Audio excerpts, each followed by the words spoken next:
Good morning. What's up, ladies? Give me a one.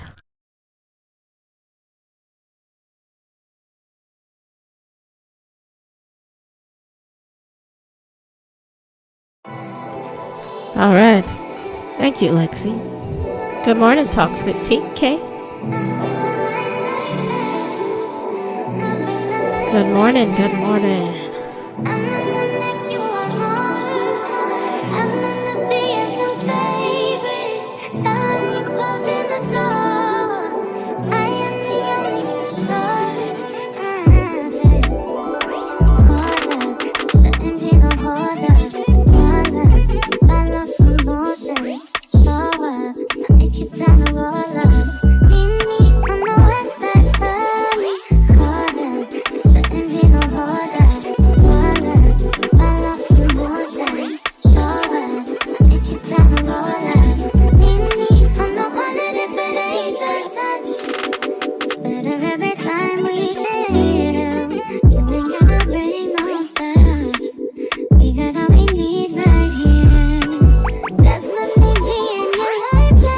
Good morning.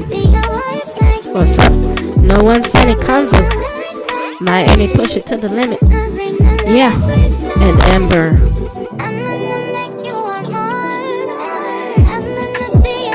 Come on through. Come on through. Wake up. Come on, get out of the bed. Come on. Get some coffee or whatever you need to do. Hey. Shout out to you. What's up, Diva, Kika, Miss T in the house, Nightingale 10, Miss Intense, Just Divest, Black Women's Liberation, good morning, Shay's World, good morning.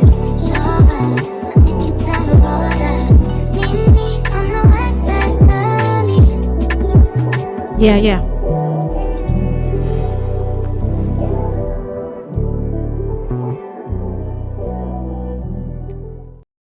All right.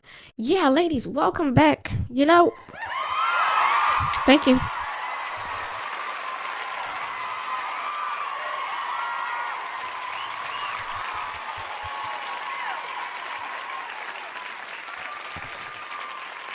All right. Good morning, ladies. I really want to talk to you, so I'm going to jump right in on this topic this morning. And I do have a little bit of a cold, so pardon the extra nasal sound and just work with a sister today. So that means that I really wanted to talk to you. But I have been working on some things in my life and continuing to keep my eyes on Black women and, things that concern us. I always will be concerned for us. And over the past few days, it came to my attention by some friends and, some colleagues, some things about the inequality of what Black women get when they are murdered versus what Black men get. And of course, what happened is, I did a live not that long ago about the Scorpion unit who killed Tyree Nichols. And I was more focused on the police brutality as it pertained to 5 Black male cops. And I was less focused on Nichols, Tyree. So I want to say to you all that my goal in that live was very different. I didn't feel the need to talk about Tyree, the tweets that he put out. We already know how they think. I've been doing this longer than all of these women on here. So we already know from the Black male whisperer herself that Black males, they have 2 minds. W.B. Du Bois called it the double consciousness, the split consciousness. They've already been talking about stuff like that for decades in literature, in the occult realm, and so on. So just being two-faced is something that doesn't surprise me at this point. And my focus was not on Tyree. My focus was on the fact that Tyree did not fight back but that these beasts beat him down. And when I saw it, it made me say, whatever happens to black males, that's what happens to black women. And that's not something that anybody can dispute. So that was the point of that live. I have no intention on being a social justice warrior for Tyree or anybody. So if you're hearing things like that, please know that these are women who are desperate to keep their status and at the expense of throwing me, one of the OGs, under the bus. Please recognize truth when you hear it and know it. It would be impossible at this point for me to turn my back on black women and start focusing on the issues for black men. I don't have to have a party over the situation because I just wasn't in the mood for it. So if other women want to party, they can party. I was focused on the Scorpion unit. Again, when you see men in power in suits, black males beating somebody down, you can count on them beating your ass next in suits. Okay, so that was the purpose for that 25-minute live. So please, again, all of the rumors and the lies that are out there, I want to lay them to rest. Your girl is not going that route for black males, okay? But I do think it's important to stand up for myself as well and to be my own advocate. And a lot of people have been taking advantage. So this live is going to shed a lot of light on several things that are mishaps, okay? There are a lot of people who do not want to see the original content creators thrive.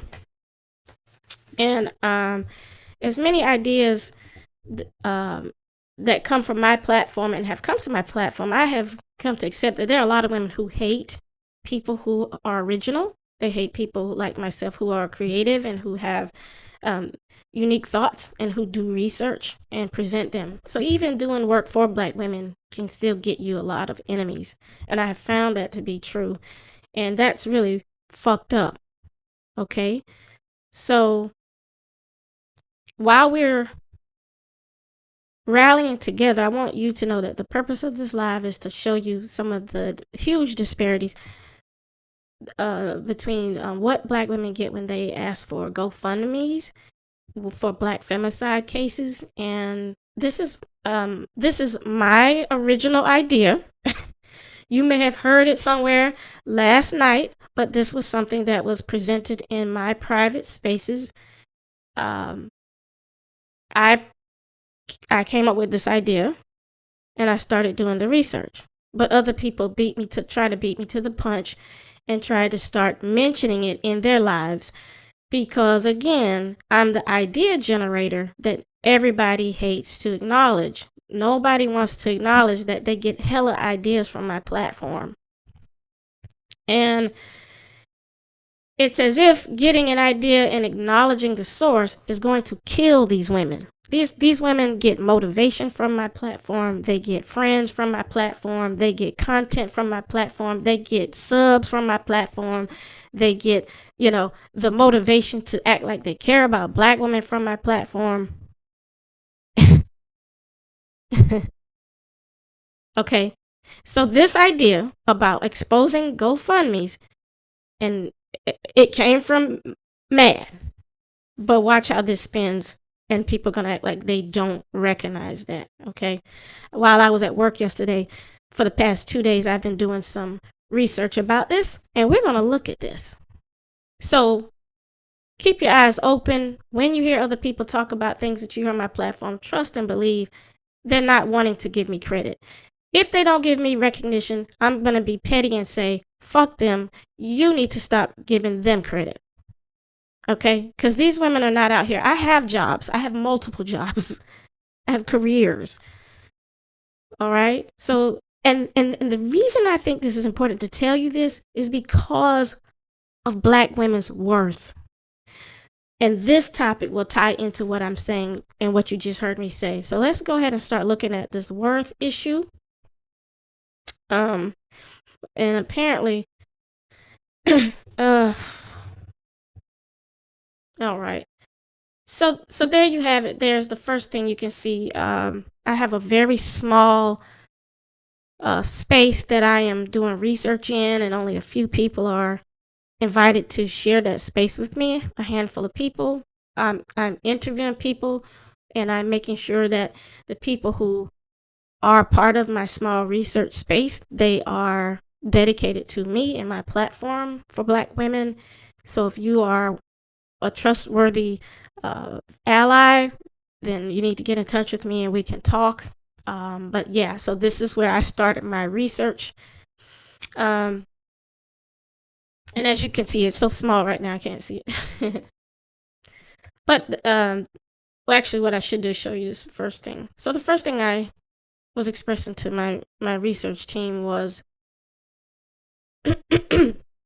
recognizing these disparities. I said her family was being modest, perhaps, but her story impacted so many people. And I'm talking about Shanquella Robinson. And I said her story impacted so many people that I would have liked to see them ask for more for the principle of the matter. I'm talking about for Shanquella.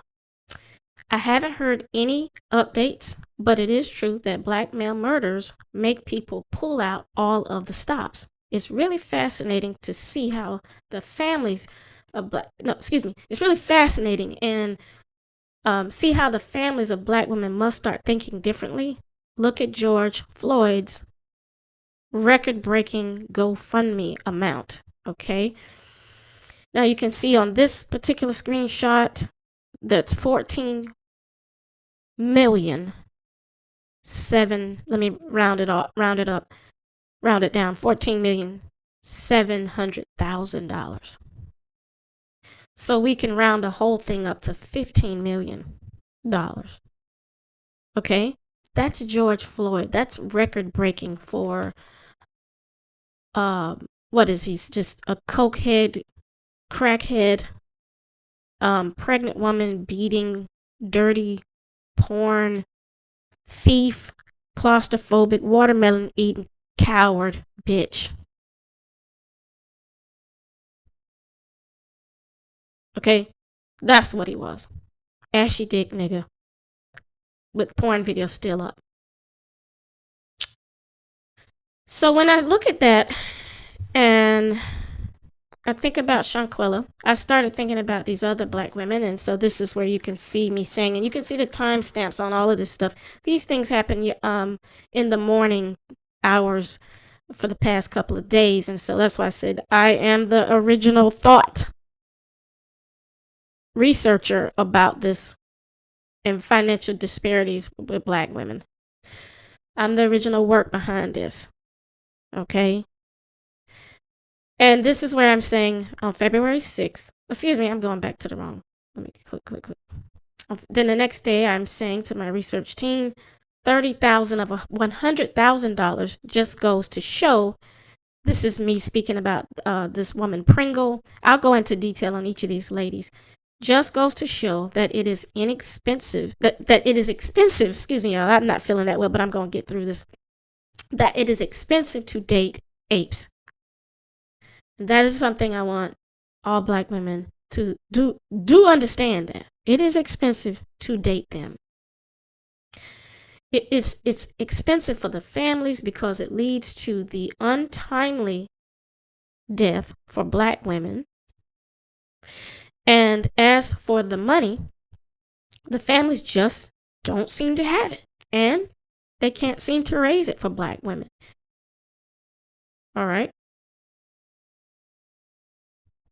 Now, okay, so you saw that. So, again, because people don't like to value, or they try to ignore my value as a Black woman, you know what's happening? Black women are getting their karma. I'm telling you, because I've been doing this work, like I said, for 10 years. And when you don't recognize women who really love and care for Black women the way that I have, what do you expect? You think the world is going to let the most sincere get shitted on while the insincere get all of the support? No. All of these murder victims are not getting the true support. And here's how it works. because I saw the pattern and I was like, this is ridiculous. And so here's the let's go to the internet view of it. All right, I gotta get where I can see your comments.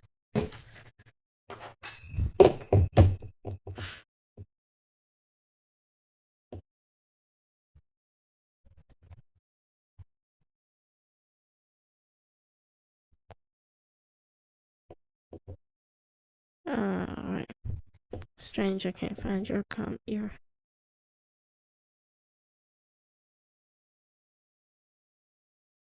Somebody's got the dogs mad out there.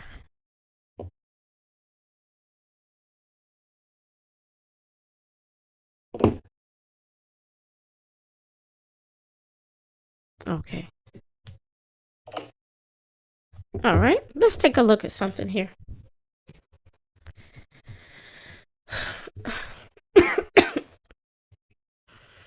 All right, so now we're going to go through these GoFundMe pages. Oh, now I'm getting a damn echo. Okay. All right, so as you can see, this particular screenshot shows when George Floyd was at 13 million, but again, as you see, he was close to 15 million. One of the highest GoFundMe campaigns, period, in history, especially for something like what happened to him. The family asked for, check this out, the family of George Floyd asked for $1,500,000. And they went over that up to $15 million. All right, keep that in mind. You just keep that in mind, sister. Keep in mind that Shanquella Robinson, and her story really did touch me, and there's many reasons why I've talked to my private group, my private community, about why this bothered me more than a lot of the cases out here for femicide.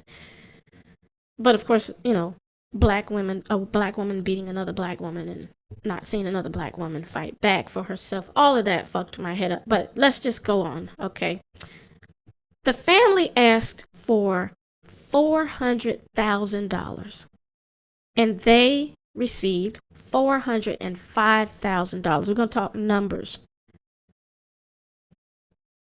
Okay? Now, this is important for you to pay attention.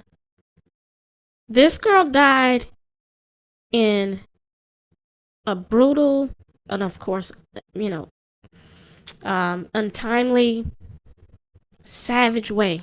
She suffered and she died a painful death with black people, supposedly friends, looking over her, singing this to her while her neck was broken and she probably had all this internal bleeding, all of this stuff. And it made international news. And finally, the word black femicide was used very publicly for a black female murder. Ironically, because they thought that the woman who beat her was a male. Because of because of the wig, the bonnet, y'all know the whole thing. People are still donating. As you can see, 6.8 thousand donations. And of course, whichever Naker it was, he made one of the largest donations. What was it, 50,000? I forgot his name. So she maxed out what they asked for. But what is this in comparison to George Floyd? A dusty crackhead porn fiend, woman beater, thug. I mean, he's one who's with, you know, he's the Walmart well-loving beast, right? Y'all know what I'm talking about. What was his life worth in comparison to Shanquella? Answer me, damn it. What was his life worth? Her life was only $500,000.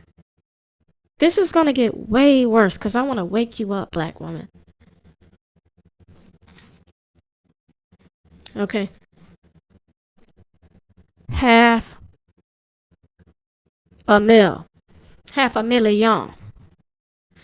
Her life was only worth $500,000, and they barely made it. 405,000. Nigga, I made it. They barely made it, nigga.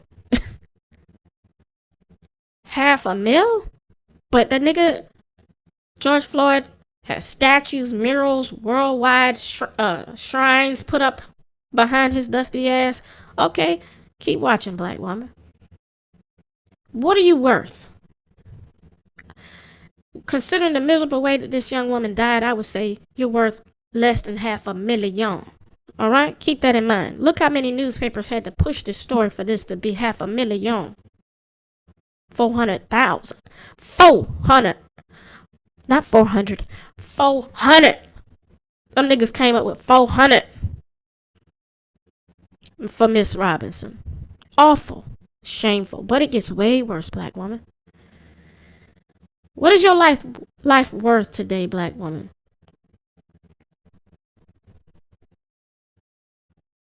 Your life. This is Leela Smith, as it says down here. She was a young, vibrant, caring single mother of 2 young children, a 9-year-old and a 1-year-old. Her life was taken unexpectedly on Saturday, March 3rd, 2018. Her 2 young children will now grow up without their mother. Due to a lack of the insurance of life insurance and savings, there are no funds set aside to cover her funeral arrangements. Her family is taking donations to help with the cost of her funeral and burial. And any additional funds donated over the targeted amount will go towards the care of her 2 children. Y'all, how much? Put it in the chat. I'm going to keep y'all attention. I want your attention. How much is that in the chat?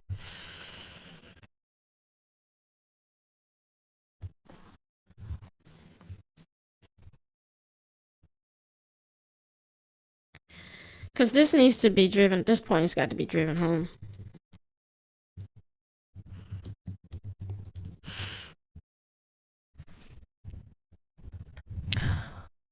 This is $2,000.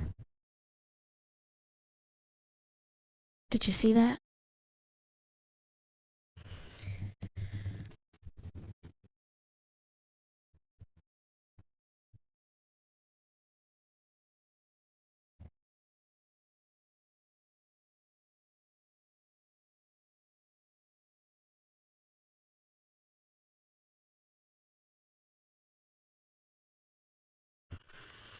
All right.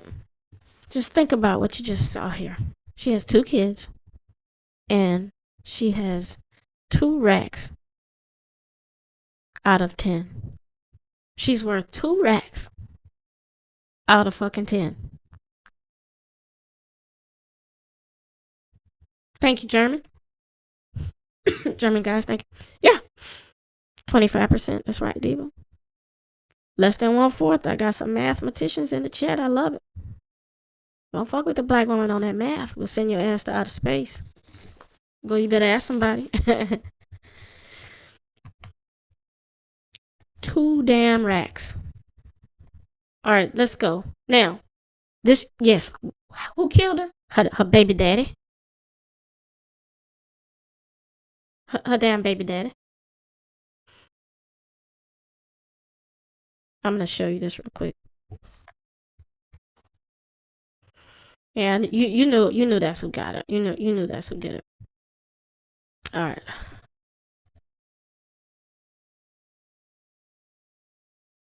Breaking news update tonight. The search is on for who killed a young mother. 27-year-old Leela Smith. She was found dead inside a car Saturday night near the intersection of Shelton Beach Road Extension and Bear Fork Road. That's in the 8 Mile community. NBC 15's Andrea Ramey is live there tonight with the latest on this investigation. Andrea?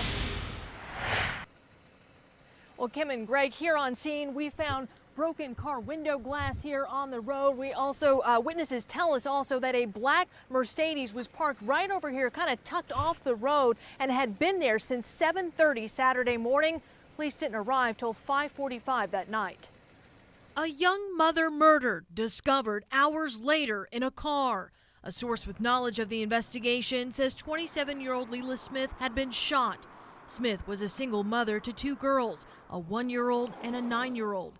Smith's aunt, who didn't want to go on camera, told us the family believes Smith was the victim of domestic violence. The aunt says she'd had trouble with a boyfriend and was supposed to go to work at Cookies and Cream Saturday night. William Vick Red lives up flag. the street from where Smith was found. We hear gunshots a lot around here, so we don't know if it got shot then or during the night before. We don't know. Did you hear gunshots Friday night or Saturday morning? We hear them all the time. I mean, we hear them a lot of times on Friday or Saturday nights. We hear gunshots, so I don't know. You just hear so much around here. We didn't think nothing about it. Mobile police have released very few details about this investigation. Investigators are asking for the public's help in this case. If you know anything, give them a call. The Smith family is also asking for help tonight. And if you want to find out how, just head to our website, mynbc15.com, and click on this story. Reporting live tonight at 8 Mile, Andrea Ramey, NBC 15 News. NBC 15 weather with meteorologist Kelly Foster, certified most accurate Hold on. forecast by Weather Rate. I want you to see. Now you heard them say she was going to Cookies and Cream, working at Cookies and Cream. It's entertaining the wrong crowd. I'm sure that made the baby daddy super jealous. And among other things, he was out to get her anyway. We can see that. Basically, you need to join my child-free movement, because we know that there are women who are always going to fuck with these men. I recommend that you not fuck with them, okay?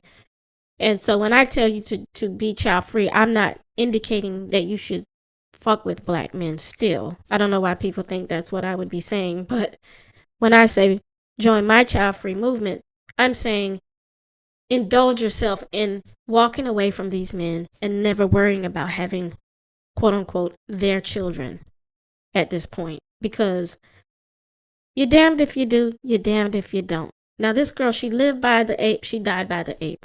Okay, this is what happened with her. And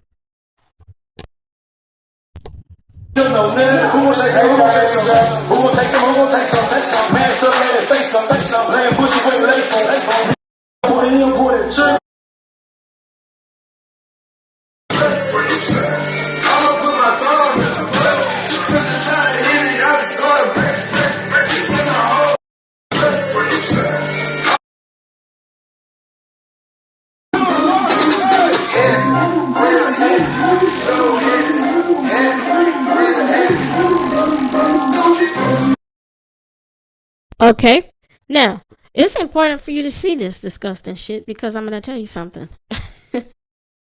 These women can't get the money for when they pass away, when they get murdered.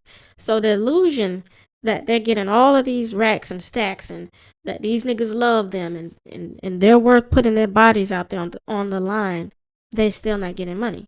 Now I'm gonna take a real serious twist to this at the end of some of these stories that I'm showing you on GoFundMe, okay? Because I don't want you to get the impression that divested women are worth more. Don't ever get twisted and fucked up in the head like that. Please don't. Don't think that any black woman is worth more. Not just to black people, but to this fucking world. Okay? This is a wake-up call for black women. This is not a a pick-me and a mammy pointing the fingers at pick-me's and mammies. It's just that a lot of times they're the ones out there doing the most heinous stuff, so we can easily pick up on them and see a lot of their issues. But don't think that if your family doesn't have a lot of money, don't think that you're going to get some big GoFundMe if something happens to you. This is a wake-up call. Okay, and we can't after today, and I may need to do a part 2 to this, but we can't keep being delusional here about several things about being a black woman. And I'm here to serve notice on this. So before I get too off my track here, let me keep going. I just wanted you to see, yes, she was living by the apes and she died by the apes, and we can avoid that, right? We can all agree, but there's something that still needs to be pointed out to you, black woman.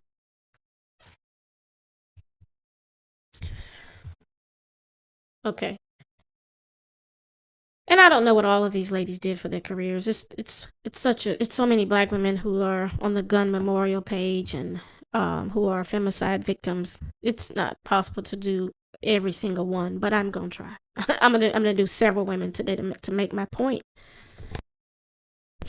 You can see here support for Lavonda. How much did she ask for? The family asked for $44K. They got $10K. All right.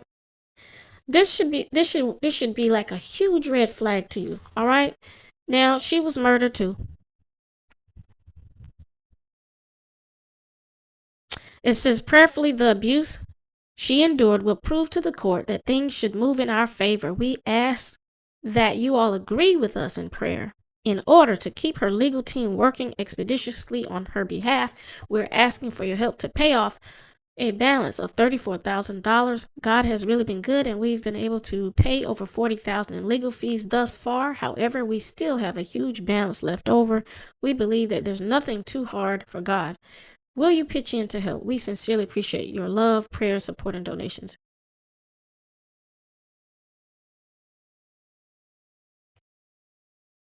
Okay. Femicide victim. $10K. Notice how when they ask for, you're gonna see this. I don't know. I want to expose it yet, but some of you are seeing the pattern already.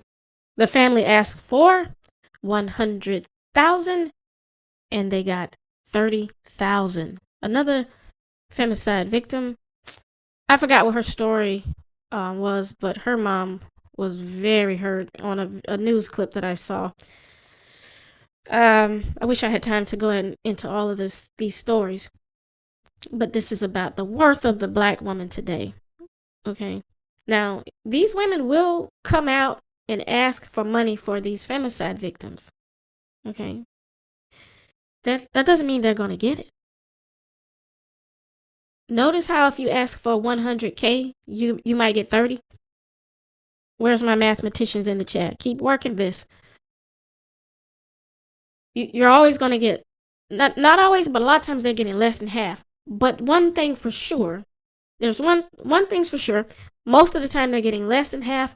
And the other truth that you won't be able to deny is they will not give you everything that you ask for. And the third thing that's even more important that you recognize, they will never give you more than they ask, than they give to the beast. They will never give the black woman more. It doesn't matter if it's police brutality or not. The family asked for $50,000. I feel like a game show host. She got $33,000. I mean, the donations slowed down so tremendously that you already know that they're not going to make that goal. Okay, with $326,000.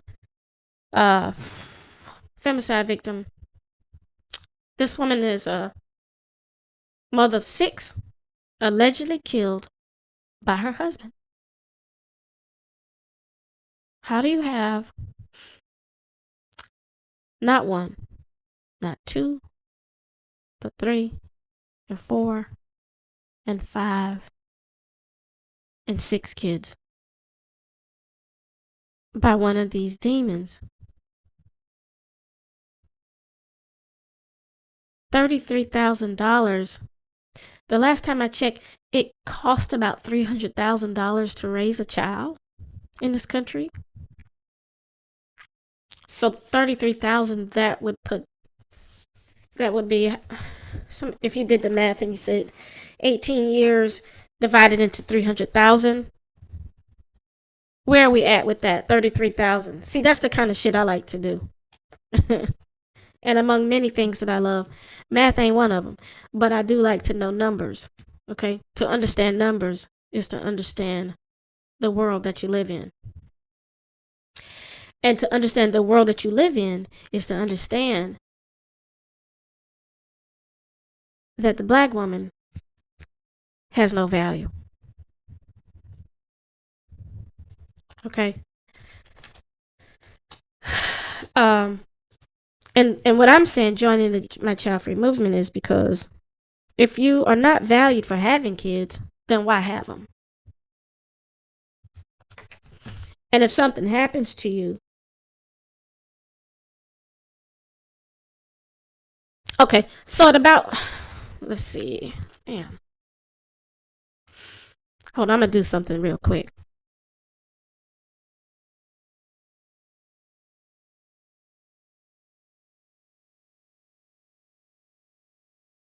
I need to do this real quick. Hold on.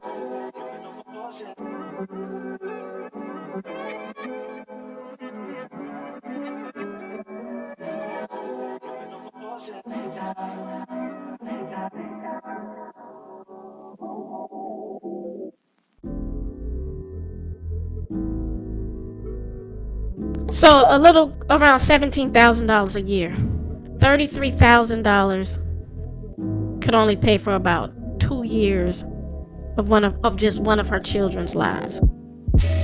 Tell me that ain't fucked up.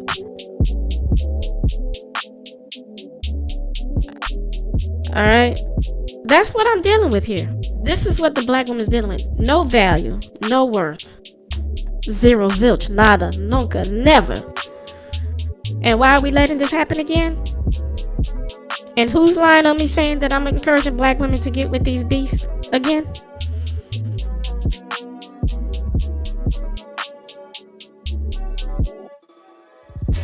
You can pay for about 2 years. When I say 300,000, you know, that's everything. They're probably talking about what does it cost to house a kid, to feed a kid, to get the rent, the food, you know, like they're including all of that. Especially as they get older. So we're getting into understanding, as one sister on my platform a couple of years ago said, the mother is in the mathematics. And so math starts with the letters M-A for mom. So you understand the math, you understand where you stand. You can make a lot of decisions based on understanding numbers. Numbers rule the world. And numbers run the world. Alright, so we're going to make this clear, but I'm going to keep going so you'll see another connection with maybe the next one. Let's see who I have on here next. Alright, now this sister, this one really disturbed me because all of these are disturbing. $1,300. $1,300? They asked for 15 damn thousand. She left a child behind. Come on, y'all. Y'all know how much it costs to feed these little children out here. That's what. Where are my moms? Put it in the chat. What is that? 3 months worth of food? You know, if you save about $400 to feed a child, if your child eats a lot, I mean, it might be 4 months worth of, you know, if you feed your kid about $300 worth of food per month. You know, so we're talking about what, 4 months? Not quite half of a year. You know, we know some people get, you know, WIC and I don't know if they still call them food stamps, but they get that stuff that gives them that extra boost in income so they can buy that baby some food. $1,300? Really?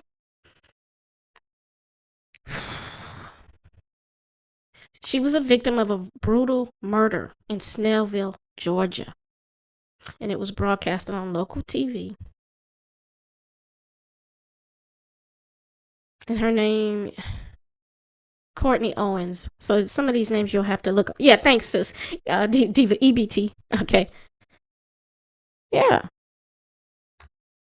So this is telling me, are you trying to tell me that all of the people who know these women just keep missing the mark on meeting their goal, their GoFundMe goals. 15,000. So what we're dealing with is a group of people who don't value you. Oh, y'all know I'm coming in for the kill, because I'm going in. I'm going to stick around for my final commentary about this.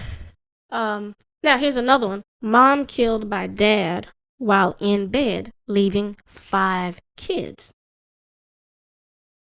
Tell me that's not all the way jacked up.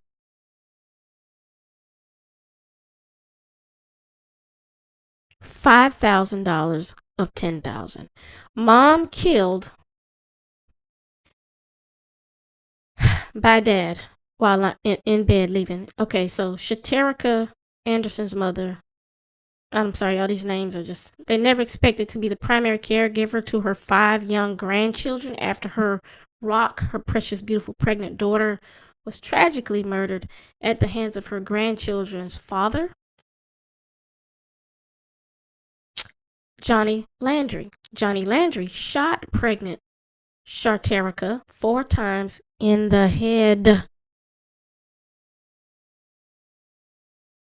Her life is worth $5,400, and she got shot in the head 4 times. That's almost 1 bullet for every baby.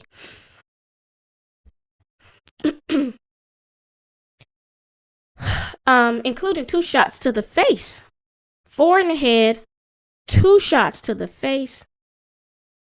So that, okay, 2, however they mean it, 2 in the head and 2 in the face, I guess, on their son's 4th birthday. He left her body in the home with his 5 children to discover. Thankfully, they did not, to our knowledge. That's some sick shit. Who's next? Shatarica loved her family, her mother, her 3 brothers, and her children. She would often work as many as 3 jobs at a time just to make sure that she was able to take the best care of them. She was able to spend more time than ever with her children due to her ability to work remotely from home. Her generosity went beyond just her own children, but also to most children she encountered. She would extend thoughtful gestures even to strangers. She gave rides to those who she noticed needed help, or make sure their trash was taken out by helping. She will be dearly missed and forever loved. Shatarica was also a brave woman who was a recent sexual assault survivor at the hands of a person with authority under the law. Golly, see? That's why I was focusing on the Scorpion unit, because I see that that's going to be the next, well, you could say the next big thing. Men in uniforms really abusing black women. Like, she wanted to advocate for women and have her actions serve as an example to encourage other women to speak out against their own experienced abuse and violence. There he is. Oh, he sure is ugly.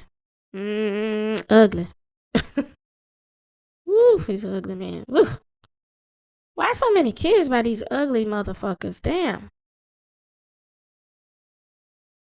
Why, y'all? The best of them. It's not gonna happen. Landry.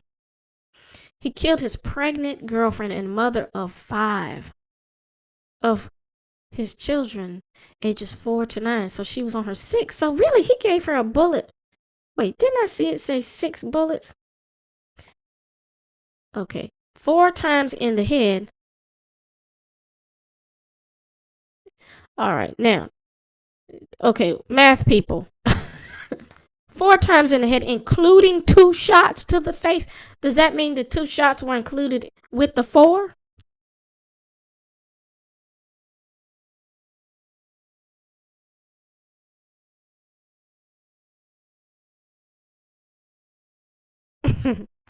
Somebody will let me know. Anyway, I'm seeing it as 4 shots. God damn it. Because I was like 4 then too. Because I was like, did he do 6 to the head? 6. It doesn't matter. Listen, whether it was 4 or 6, he basically shot her for every child that she ever had with him. Woo, that's the ultimate betrayal. I venture to say that having their children upsets them royally. You know, you ever notice that? A lot of the women who have their kids, they're very much victims. Not that they're not the only victims. We can certainly get back on topic here. $5,000 of $10,000. She ain't gonna get they're not gonna raise the other $10,000. It's not gonna happen. The last $100 was donated anonymously 7 months ago. And probably longer ago than that. No, I think, yeah, this was 7 months ago. This is from the Gofundme. So they're not going to get it. This is really sad. What are you worth today, black woman? Look at this domestic violence murder victim. Aaliyah Stay is her name. Same story. $5,000 raised of $10,000. The last time they got a penny was 17 months ago. So, and that was $20. So they ain't getting no more money. You understand? They're not. She was beaten and stabbed to death.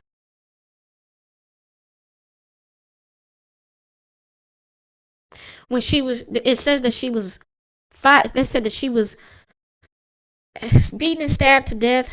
She was goofy, quiet, and a very good mother to her 1-year-old daughter. Many people describe her as being a caring person who would give anyone the shirt off of her back. At the time of her death, she was 5 months pregnant, expecting her second child, a boy. Aaliyah's son also passed away due to the severity of injuries caused by her attacker. She was overly excited about becoming a mother for the second time. Our family is deeply saddened by the news of not only the loss of Aaliyah, but also her son. You see how there's never any warnings or anything given? It's just, we're sad and this happened and he's in jail. What were you about to say, Miss Intense? She said I said something that she was about to say. That's funny. All right. 5,000 out of 10. What is this telling you, ladies, in the chat? You see how the money never goes up to what's being asked for? Come on, put it in the chat. Give it to me in your words. What does this tell you?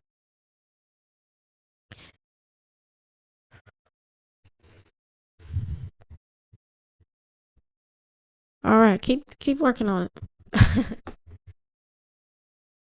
This was a gruesome story. This woman did not die. Oh, y'all are starting to answer now. Thank you. Another pregnancy deleting. We can never get even 50%. Barely. Okay. The black woman is not valued.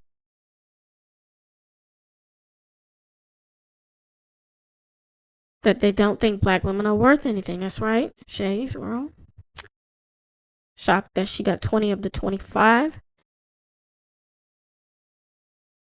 All right. You're on the right path with this. Everything you're saying, we agree. So we're going to drive this goddamn point home. Because,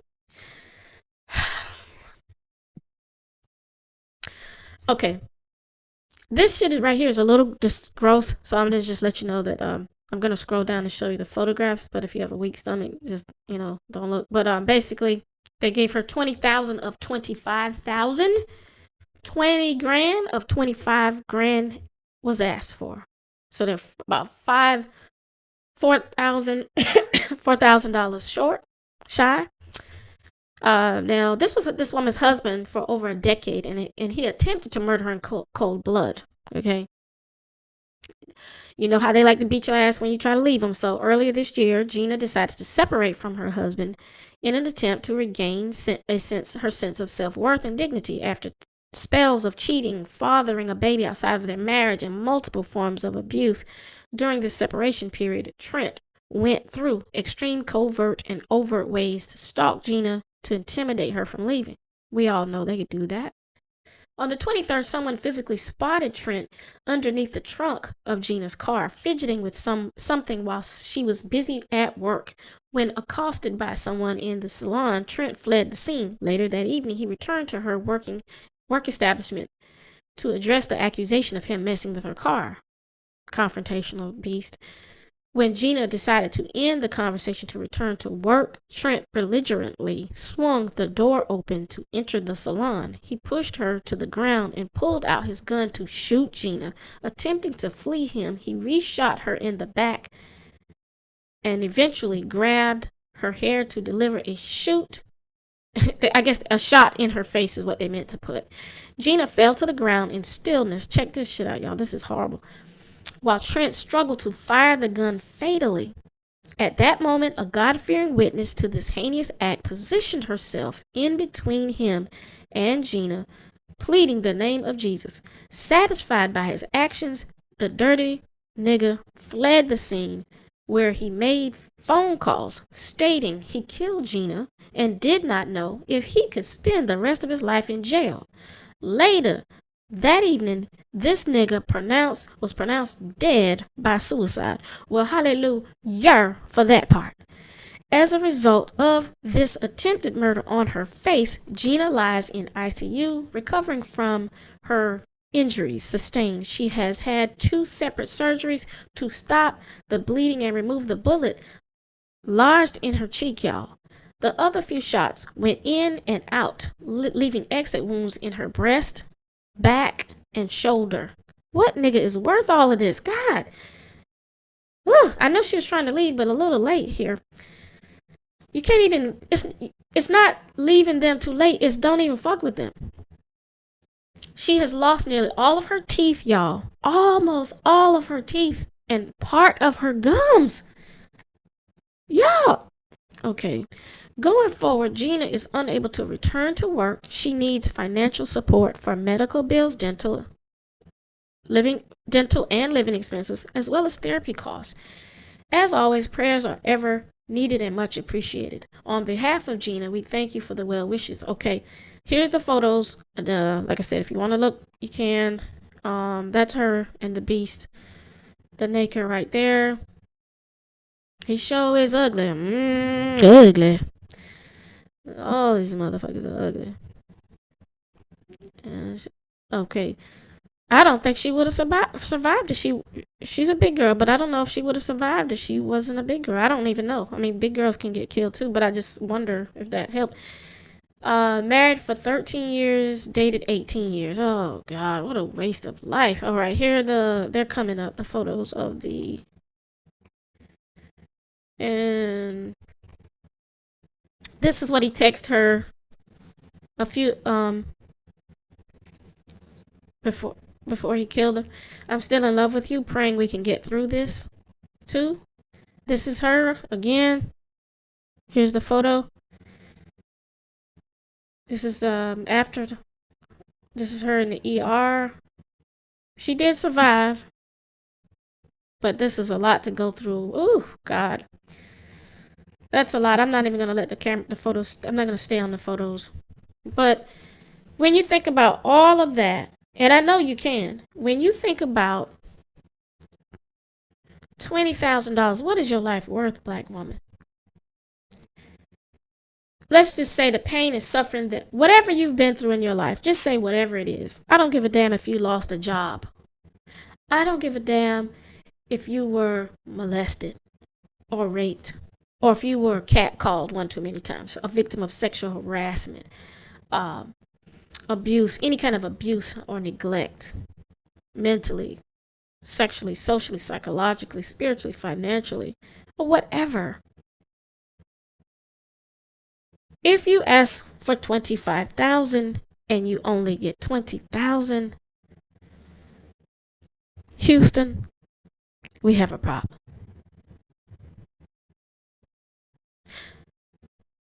We have a really, really big problem.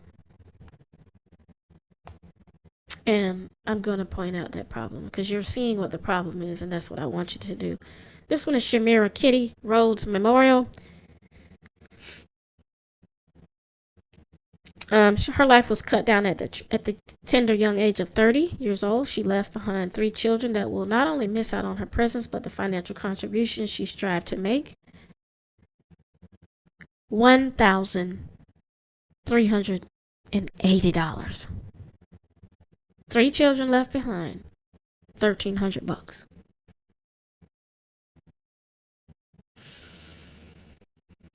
Okay. Now we get into the end of my list for now. This is Remembering Monica Baptist. Miss Monica Baptist went through a lot.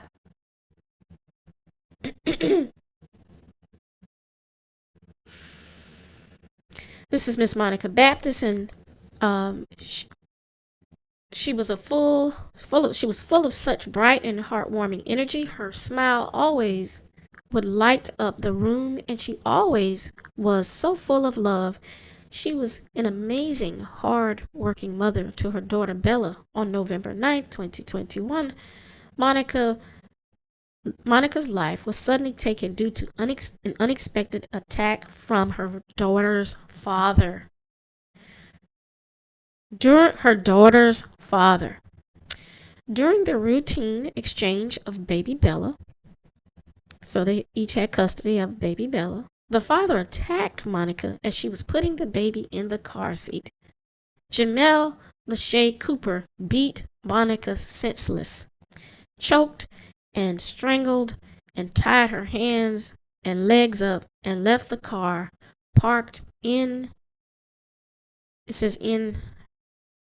on the corner of Dinker and 59th Street in an alleyway. Jamel fled the scene and is now on the run. Monica is pronounced dead at about 11 a.m. November 9, 2021. She lived in Los Angeles with her 1-year-old baby girl. The family asked for $20,000 and they got $18,000. The last time they received a donation was 5 months ago for $50. And it seems that they're crawling to get the last of that, a little bit more than $1,500. Now, and here's one more. These are funeral arrangements. This is Victoria Good. Miss Victoria Good was along the lines of a fashion model. I'm going to tell you her story. Guess what? She wasn't killed by a naker. She was killed by a black woman. Now, they asked for $10,000 and they got $8,000.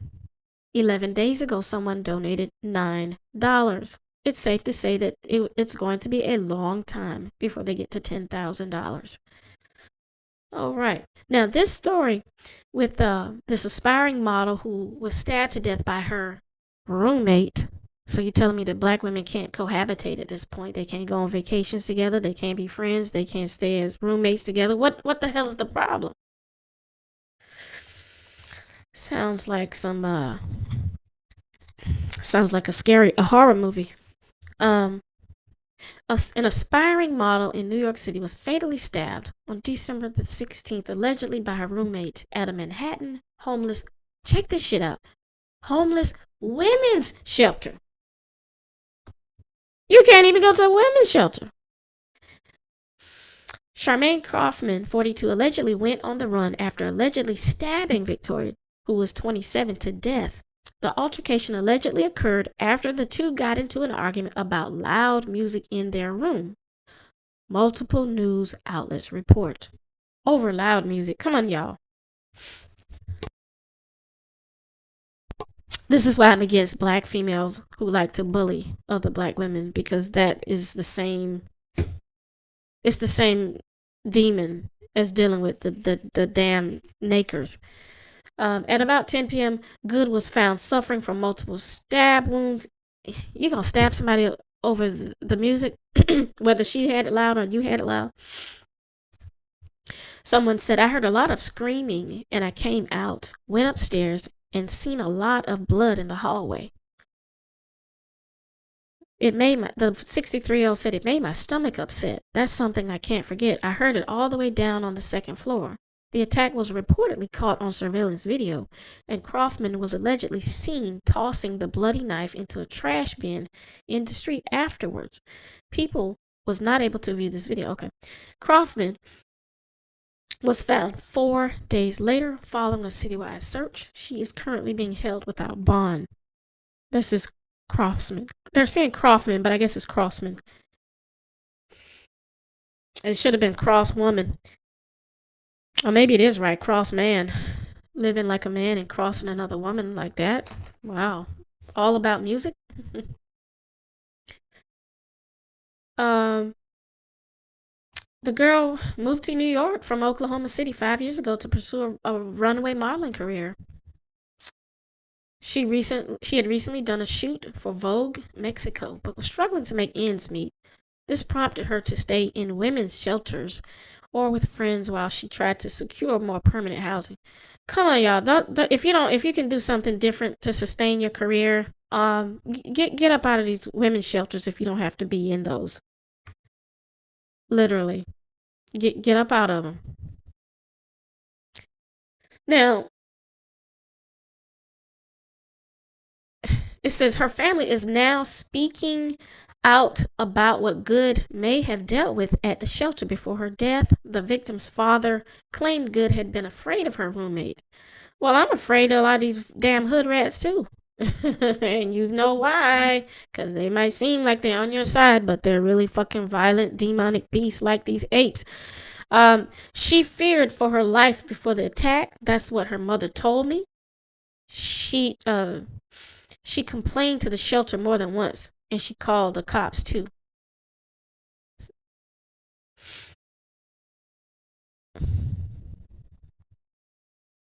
And then they're saying that that shelter had prior incidents like that before.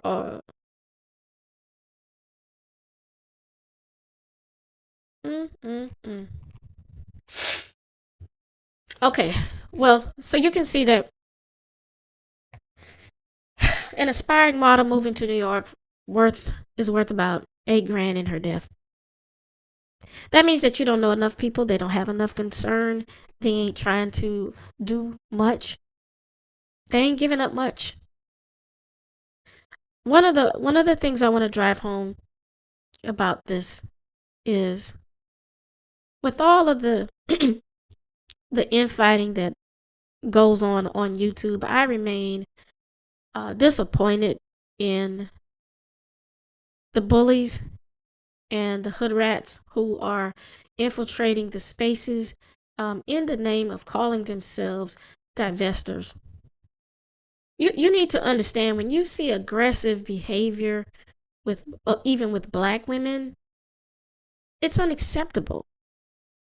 Like, I'm not saying that everybody has to act the same and be perfectly the same all the time, but we have seen patterns and trends of these hood rats picking fights with other content creators on social media. And to me, they're no better than the female who beat and killed Shanquella Robinson. They're no better than the beast that killed this woman here in a woman's shelter situation. I don't have any compassion for violent black women either. Oh, so you thought I was going to say that I did? You thought that was the thing that was... You thought that you were going to be able to generate a society where black women are going to get accepted and be protected for being the violent, masculine men that they hate? That world will never be okay, and it's not going to fly. No one is ready to let go of the apes, and now all of a sudden black women get to be the new violent threats in the world. So y'all can forget that. Stop thinking that that's okay under any title. Whatever title you hear that kind of behavior under, there's too many bullies, and I don't like them. And what I want you to know, I am aware of some of the social media beef, and I think that y'all need to stop stop supporting content creators who go around bullying other content creators. Some of these content creators like to get you in their discords and in their private spaces so that they can drag other content creators. They're no different. They're like the black female mafia up in this bitch.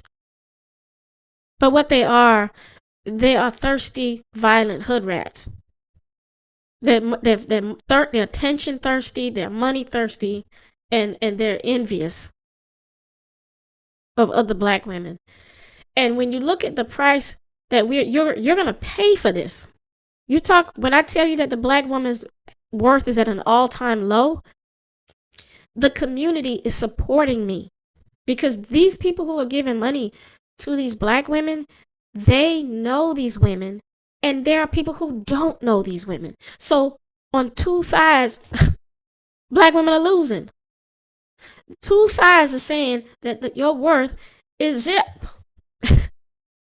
Two. You ever notice that? They're not going to give you what you ask for, because they're making a point to let you know that you're not worth what you ask for. And they're making a point to let you know you shouldn't even ask for shit. So do you think that I'm going to co-sign with these violent extremist divestors who are dividing black women up, making you think that you have a worth and a value that you don't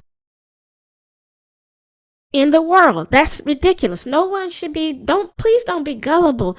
Don't be so desperate for commentary and content on YouTube that you accept the new wave of violent black women who are rolling around calling themselves the same thing that you call yourself, just so that you hopefully won't see that they hate you. We can say, yeah, but the women that you're showing, those are probably pick-me's and mammies, but you will be no different if it were you. The people that know you, and I want to wake you up, the people who know you will not give what your family asked for if something happened to you either. And that's something that the community is showing you. I'm not saying that you're not worth it. I'm telling you that your community says it. And you can say, well, I'm gonna divest and get myself around a bunch of brads and a bunch of non-black men. You know what? They're killing these black males, these what do they call them? The passport bros. They're gonna be more of them that get taken out as they try to go and hide in other communities. You know why? Because as black women continue to say, we're not worth it, the men have already told the world, we're not worth it. They already said, this black woman is not worth it. So as you have these violent black female gang members on social media under the guise of divestment, shaming everybody, bullying everybody, talking about everybody, not paying homage to the people who were here before them, you're going to see you have no value as well. It's just a matter of time. Because I told you, look, and another thing that's going on among black women on social media, which is stupid, but it's here. Black women, stop arguing about color. Chrissy has a platform for dark-skinned women, and I support that. If any of y'all want to make a thing that's halfway as she claims her ghetto side, but she's a little classy with how she does it. If she was not, I would not support it. If that's her thing because she wants to show that to the world, y'all better be glad that she's doing it. Because as I've said 10 years ago, whatever happens to the dark-skinned black woman happens to your ass. So you should be invested in seeing that dark-skinned black women are uplifted and praised in the world. Because the reason why you can click through these GoFundMes now and see that even the light-skinned women, the brown-skinned women, the almond-colored women, the caramel women, the peanut butter women, whatever color woman has no value is because y'all didn't put enough emphasis on the original issue. The issue in social media was originally not about all of these other women, but it became the issue for all of these other women because somebody still needed to put their foot on the neck of another black woman. Oh, we.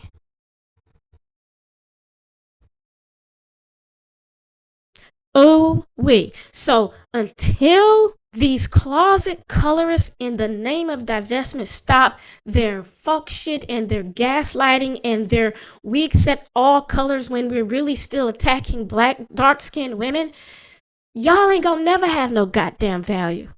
You ain't got none now. Do you think that the world gives a fuck because your shades are different? They don't give a goddamn.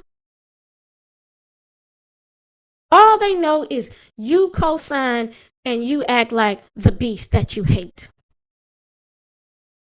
And they don't want you in their camps. And as soon as you take your masculine ass over in their camps, that's when you're going to start seeing more, mark my goddamn words, you're going to see more black women get taken out in non-black camps. Because the original reason why you ran is because your value dropped so low, but you don't understand that your value dropped low because your priorities were all fucked up. And you say, well, since I dropped the 8, that means that I don't have any of those issues. I don't got a dog to fight. Yes, you have a lot of dogs that you need. You got a lot of dogs in the fight. There's some things that I think black women have to come to the truth of. And until black women love themselves more, the message is going to be very clear to the world that you hate other black women. You can call yourself whatever the fuck you want to, but every time y'all call yourself something, you cause problems. You ever notice that? They don't care if you have kids. They don't care if you light skinned. They don't care if you got 4C hair, 3C hair. They don't care if you wear a wig. They don't care if you're divested. Girl, they don't care. No one that you know is going to give you what you think you're worth. So what does that tell you you should be thinking at this point? That tells you that this is not about different sets. This is a collective shit. We're like a liquidation. We're on a liquidation sale with this black woman. Everything will be sold for the 20% off, $20. Everything in this fucking house, everything in this goddamn store must be sold in the next 4 weeks. We're gonna close this motherfucker down. That's what they're doing. No one cares.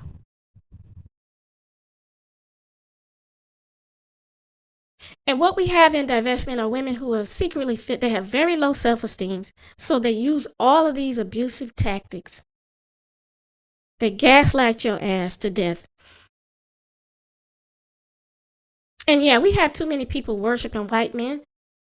If you don't worship your own kind, if you're going to worship somebody, at least worship your own kind.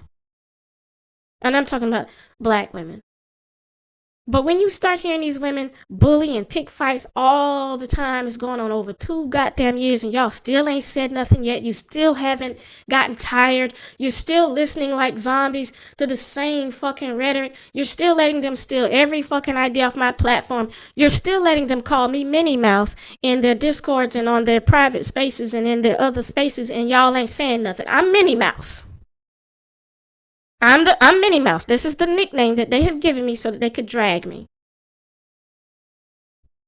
These are hate-filled ghetto hood rats.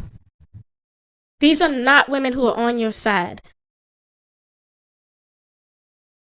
They don't give a damn about you, and they don't give a damn about black femicide. As a matter of fact, if I had to tell you one more thing to make sure you get this, the women who are being killed, who are being murdered, are the same women that these hood rats hate. So then they'll say, well, we hate that they're being killed, so that's why we're trying to save it. No, you're not.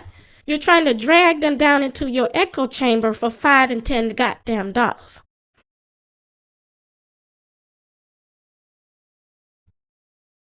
Why do y'all have such a hard time waking up as black women? Why? All of the content creators hate these motherfuckers, and y'all are still supporting them. Haven't you noticed this same group of bullies are going after everybody's platform? It's like gang warfare out here. Meanwhile, none of y'all have any value to the people who even know you or love you as black women. And these same extreme divestors that you say you love, they don't have shit for you. They don't give, if something happened to you tomorrow, who's responsible for you? These extreme divestors that you're supporting in secret because you have issues and you need to be in therapy, or your family members, or your white in-laws.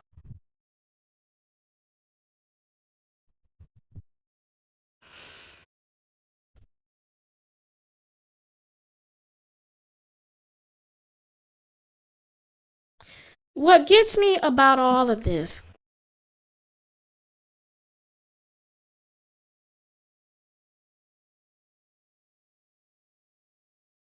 I want black women to see that one of the things we were fighting for, nobody clarified this, so let me clarify it. We were fighting for our public image, and then that became our safety issues. So it was about image and safety, right? The ape, if you follow what I mean.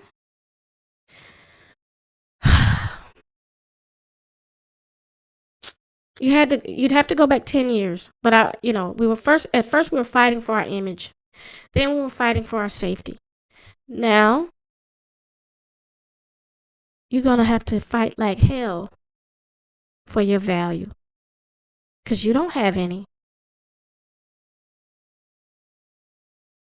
And you don't place enough value on the black women's lives in the right way. And these women are going out here, these women that you see, these murder victims, God rest the dead. But, they live their lives, some of them helping their community, some of them just, twerking and smirking. Some had no kids, some had a whole bunch. And they tried to look as beautiful as they could. But what did it matter in the end? Because the same sting happened to each of these ladies. You are not worth what your family is asking for. Now, what can you do about this? First of all, you can get your own life insurance policies paid up, straight up. The other thing, you can stop dating these apes. Straight up. That's just 2 things you can do right there for us to stop this GoFundMe madness. 3, you can stop having these kids. Because I figure if you're in the world now, who wants to have kids in a world where we're dealing with all of this bullshit? Why would you do that to anybody? Join my child-free space. There are mothers there, and there are a lot of child-free women. We need to be together. We need to support each other, because I'm not going to keep wanting to see more of these births. Well, you thought I was going to say that I did? Why? You going to force the world to try to think that you matter? No, the only thing you can do is live your life and hope that people respect you and treat you decently at this point. But as far as having like some value, and no, the Nakers, look. It's black women's fault. It's in part black women and black men's fault as to why black men have more value. Why does Shanquella have less than $500,000, but already Tyree Nichols, the one that the 5 cops killed, the last time we checked, it was $1,500,000. It's 3 times what Shanquella's worth. So, listen, and the way that the value goes, you can't become a divestor and bully your way into becoming valuable. You're not going to be able to bully other black women and deny all of the issues, because, to be honest with you, if black women gave a damn about ourselves, if we really gave a damn about ourselves, we wouldn't find so many small, petty reasons to be against each other. But until this sick jealousy stops, and this hypocrisy, and y'all love to love, I'm going to call it out. You love to love women who act like nakers. You love that. You love it. because you miss the niggas. And I'm going to say it and I'm going to say it again. If you love black women who remind you of niggas so much, why don't you take your ass back to the niggas? I want to know the reason that you won't. Because these women are doing a piss poor job of being niggas, because niggas stick together with niggas better than these women are doing.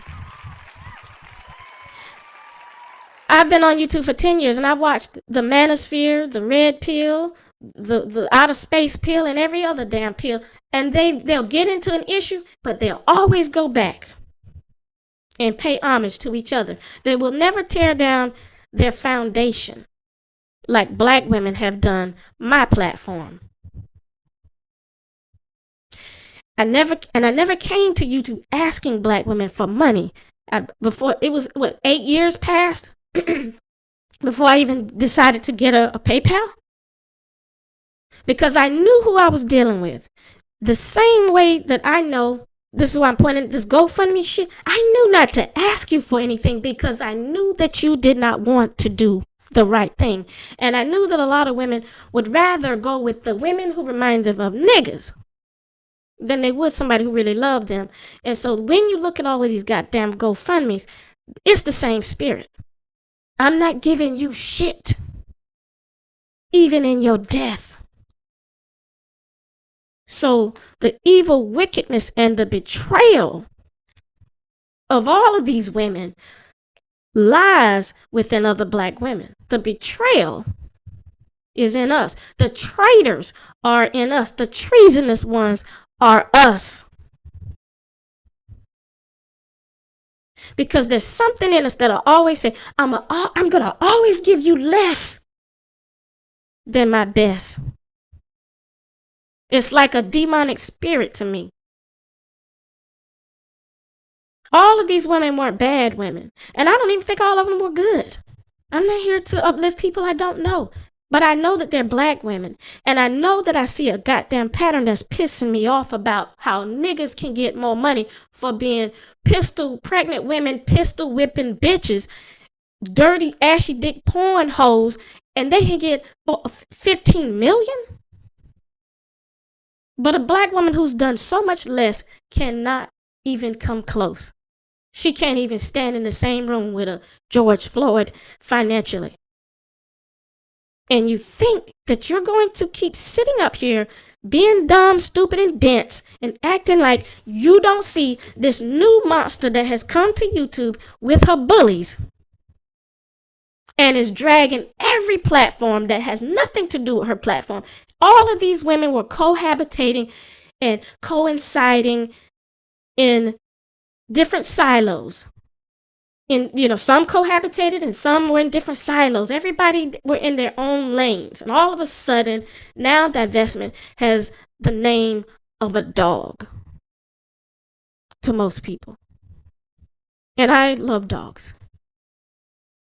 But people associate divestment now with hate mongering.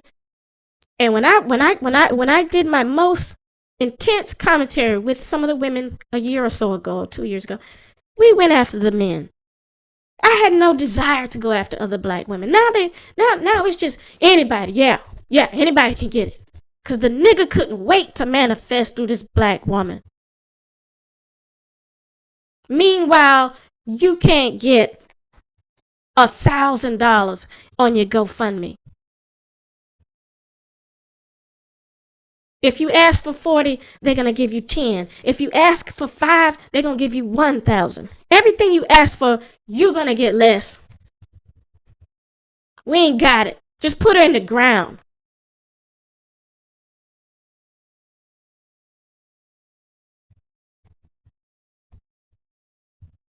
Just put this black woman in the ground. Because they think that you're disposable. They just want to get over your death, get over your problems, whatever the hell brought this on to yourself, and let's get on with life.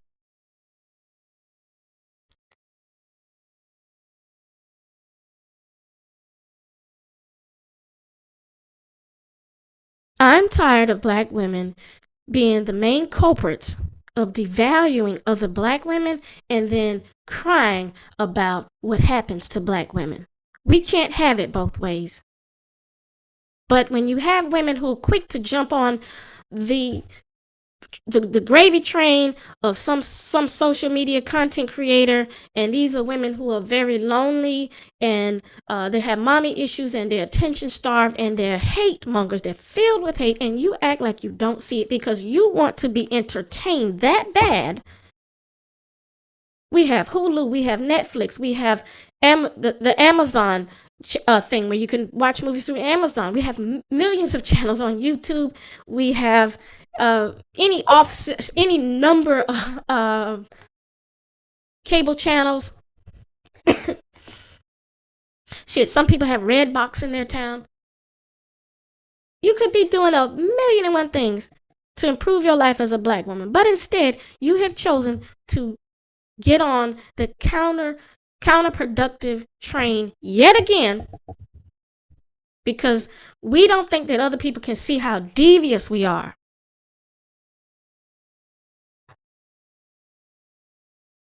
Come on now, that's just going against age-old wisdom.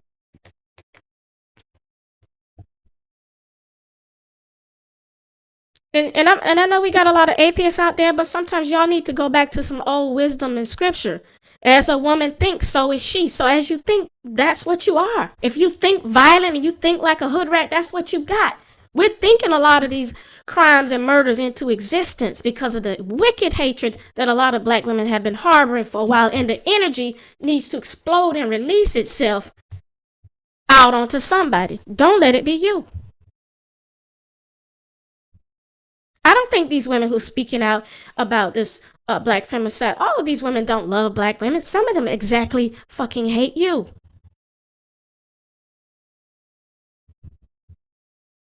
And you can tell by how they undercut and undermine people who came before them. They talk and pick fights with people who aren't bothering them.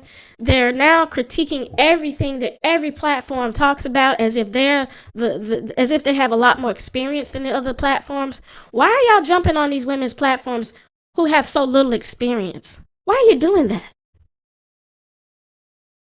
If you just lowering your head to people for so little, for offering you so little, do you even need a head? If anybody can infiltrate your brain like that, do you even need a brain? Why are y'all so fickle and disloyal? Stop being lazy. Stop not holding these women accountable. None of y'all, and I'm saying this to keep it focused, but no black woman has a high value at this point. You can look at the GoFundMes. Cause you know, not even for your kids. No one valuing you. Wake up. Let me sound the alarm. No one values you like you think they do as a black woman. I'm talking to you and you and you, every one of you. I'm talking to you. No one values you as much as you think they're valuing you. You better wake up.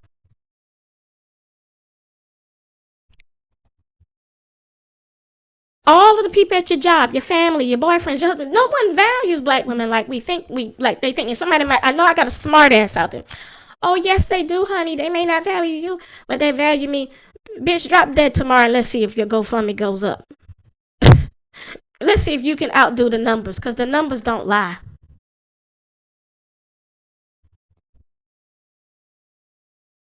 The numbers show that you're not worth what you think you're worth. So then why are you so fickle?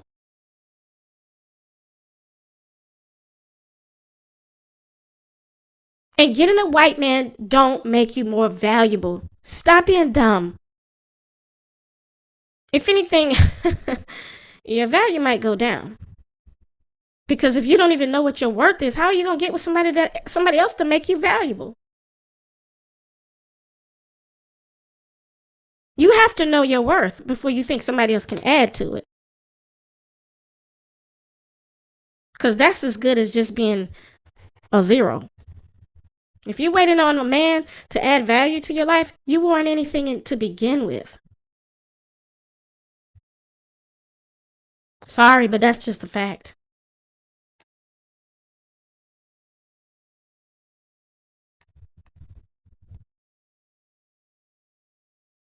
Yeah, it's problematic. And these black women are just making me sick, y'all, because they're not doing right, and there's too many of them, and it's too many of y'all are addicted to toxic bullshit, and you're wasting time, you're wasting your life away.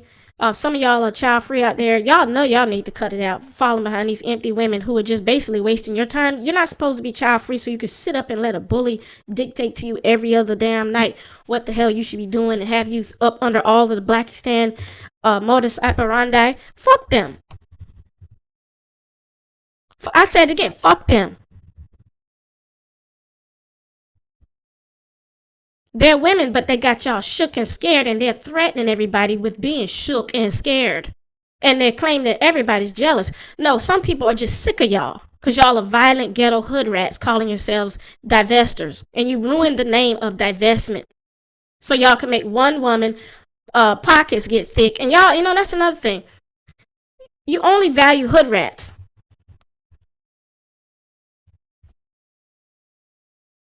This contradiction, you can't be valuable. Listen, it's not going to work. The contradictions among black women, if it doesn't stop, listen, just off yourself, on the live tomorrow, whatever you got to do, like stop this hypocrisy. That's bullshit. Oh, we want all this black femicide to stop, but we sure love listening to some angry hood rats because they just make us feel so much better about what the fuck is wrong with us.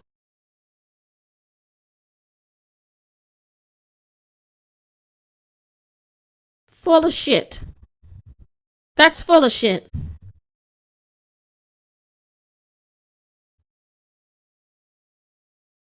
They don't value your lives as black women. There are too many black women who are throwing rocks and hiding their hands, and it's time for us to stop pretending we don't know that. Come on now. When the community that you know keeps gaslighting you, when are you going to see this? When will you see it? I'll tell you what, I'm going to give you a trick.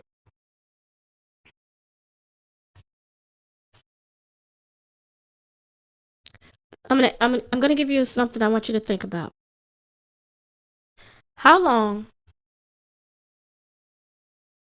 are the women that you're letting dictate to you 2 and 3 times a week about life?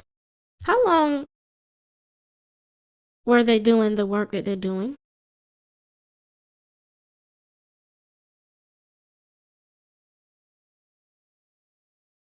How long? I'm literally saying, how long have they been responsible in social media? Responsible in social media. Let's just say, because like if I better not give that example, that's too real.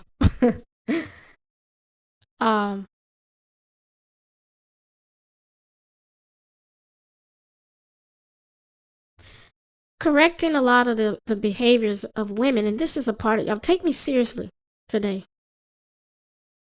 Always and forever. But a part of the problem is you can't correct a lot of the abusive things that women do to lower their value and to lower our value as black women because these hood rats will say that you're jealous.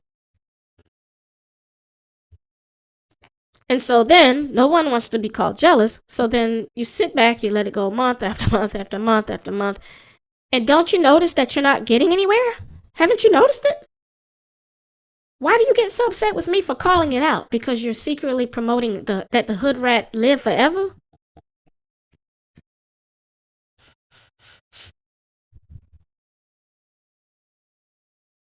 So what do we need besides an image of murdered women that nobody values?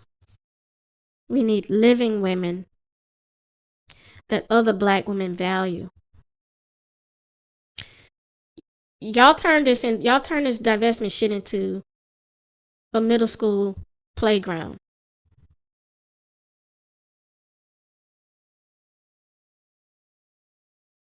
where only the rude, mean girls are respected. So what does that tell you about yourself? Are you even mature at all? Are you that lonely?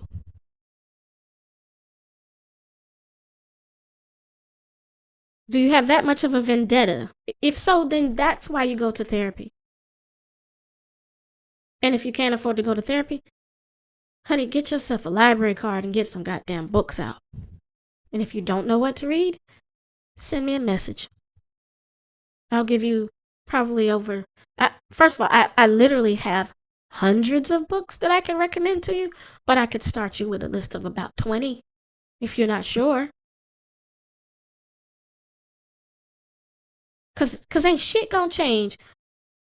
The value of the black woman is not gonna magically go up because you think that it's okay for black women to be hypocrites. We want to put this energy out, but we don't want to get it back. Huh? No, you gonna get it back. Because the numbers show that none of us matter. The numbers show that your color don't matter, your hair don't matter, your lashes don't matter, your makeup don't matter, your height don't matter, your size don't matter, whether you got kids, none of that shit fucking matters. The numbers show this.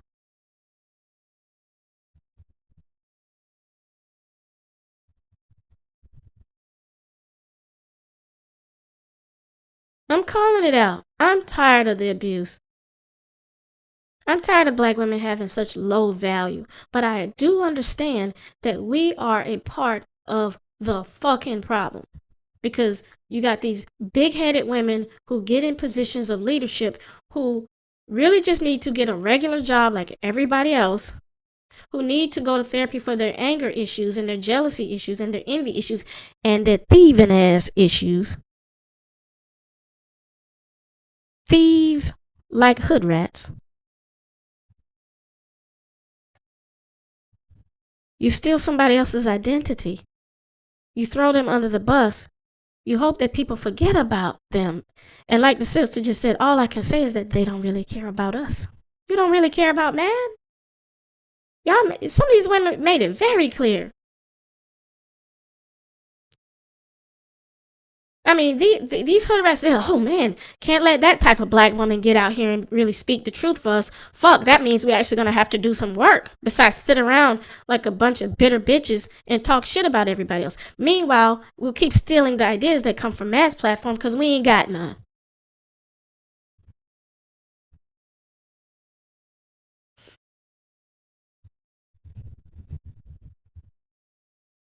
They don't want to do the work and y'all letting them get away with it. So the value overall for all black women continues to plummet because our chance to do this shit right would have been divestment. But you don't hear me say that word now because you got people who are violent out here. These are professional draggers. These are men with clitorises. I don't fuck with them.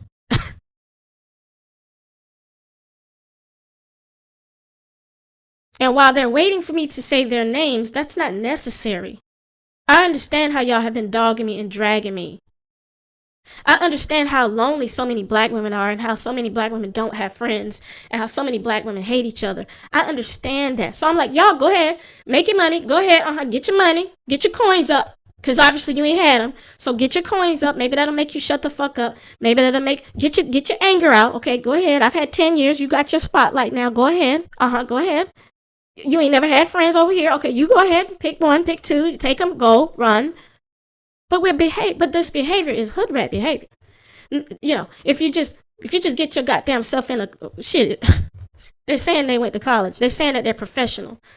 They're saying that they're classy. You believe them because they say it? Listen, people don't have value because they say they have motherfucking value. Where did y'all get that shit from? Oh, she said that she's she runs her own business. She's a top of the line. She's in the medical field on the top of the line. And, this one says that no, just because she told you that's what you believe. Where are you getting that concept from? Come on, don't be childish now. You've never heard me say anything. I don't brag about what I have. I don't brag about who I know. I don't brag about my career. Because I didn't come on social media needing that.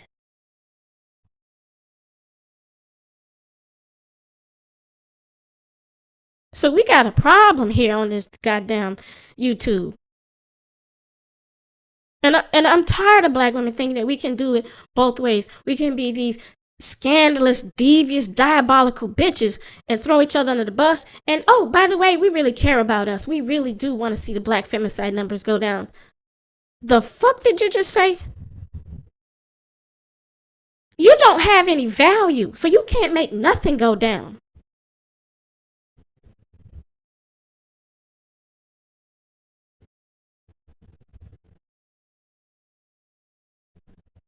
The question that every black woman should be wondering at this point, well, gosh darn, why don't we have any value and what can we do to get it? But see, that's what I spend my research time.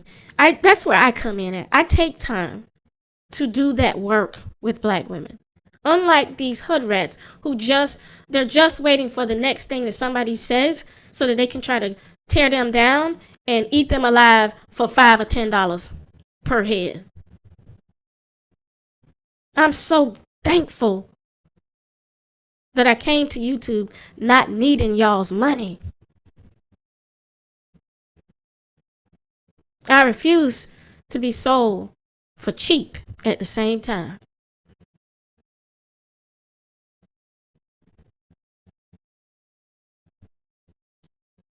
You will only have the collective value as what you are willing to value first with yourself and then second with other black women. But you can't just value any old goddamn crazy black woman. Oh, she talking my talk. She talking about black femicide. Yeah. We got to go after these mammies, honey. We got to get after these pygmies. That's right. Yes, and these other content creators too, who's really slipping and getting weak and talking all the shit. Stop it.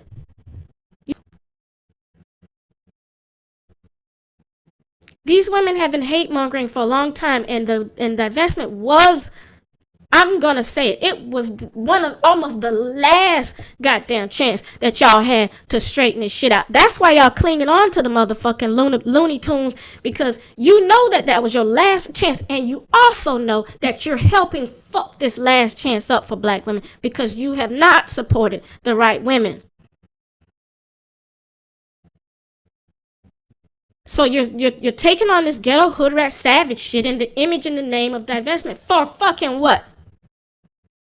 So you can be worth another $1,000 when your family asks for 10. They ask for 20 and they might get 4 or 2. Keep it up. These Gofundme is gonna go down even lower than this. Watch and see. God damn it, they're not gonna. Next thing you know, you're gonna see they're gonna say we need $10,000 to put this one in the ground. You're gonna see $50 on that motherfucker. Because these ravenous wolves are eating through the content creators and dividing black women and making black women suffer and be and hurting black women for liking the content creators that they choose to like. I never had a problem with I don't fucking bother Chrissy. I don't bother Paris. I didn't bother Crystal Karazin or Kendall St. Charles or Nosy Ho or I don't bother those women. There was an unspoken understanding. But when you are a content creator and you let other women come on your platform and dog other people, then fuck you. Because you coming on here with your ghetto ass, fucking up everything, lowering the value of everybody, and black women are too dense and lonely to fucking see it. Meanwhile, the value stays low as a motherfucker.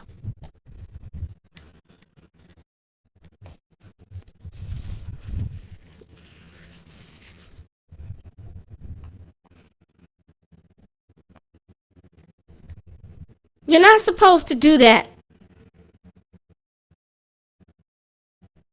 Show some fucking respect, black women. Use common sense. Look at the common denominator. Who's fighting who all the time? But the hell that's in you, I'm going to warn your ass, because I'm a warner, and that's why they scared of me all the motherfucking goddamn, because I'm going to tell the truth.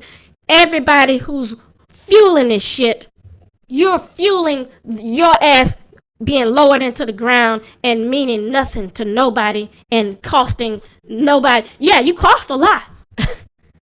But you ain't going to get that money, goddammit. The hell that's in you that makes you draw to hell is the hell that you see on these GoFundMe pages. Even if these women are innocent on the GoFundMe pages, the concept is there. No one's giving you a break, black woman, even in death. No one has mercy on you. No one feels compassion for you. Why? Because you don't have it for yourself.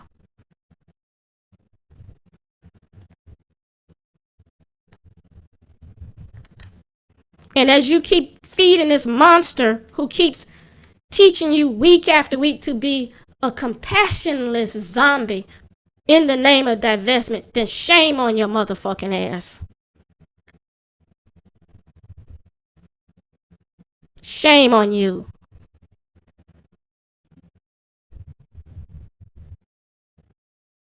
I doubt that I'm going to have a caller, and I'm not going to ask. Because I said what I had to say for right now. But watch and see that the emptiest wagon always makes the most noise. Remember that your girl told you that. The emptiest wagon. Shazewell, you want to call? Come on and come through. They'll be happy to hear from you. The emptiest wagon always makes the most noise. I've been quiet for 2 years, and I'm tired of the way this is looking. Oh, put the chat 202-922-3229. I think I got it.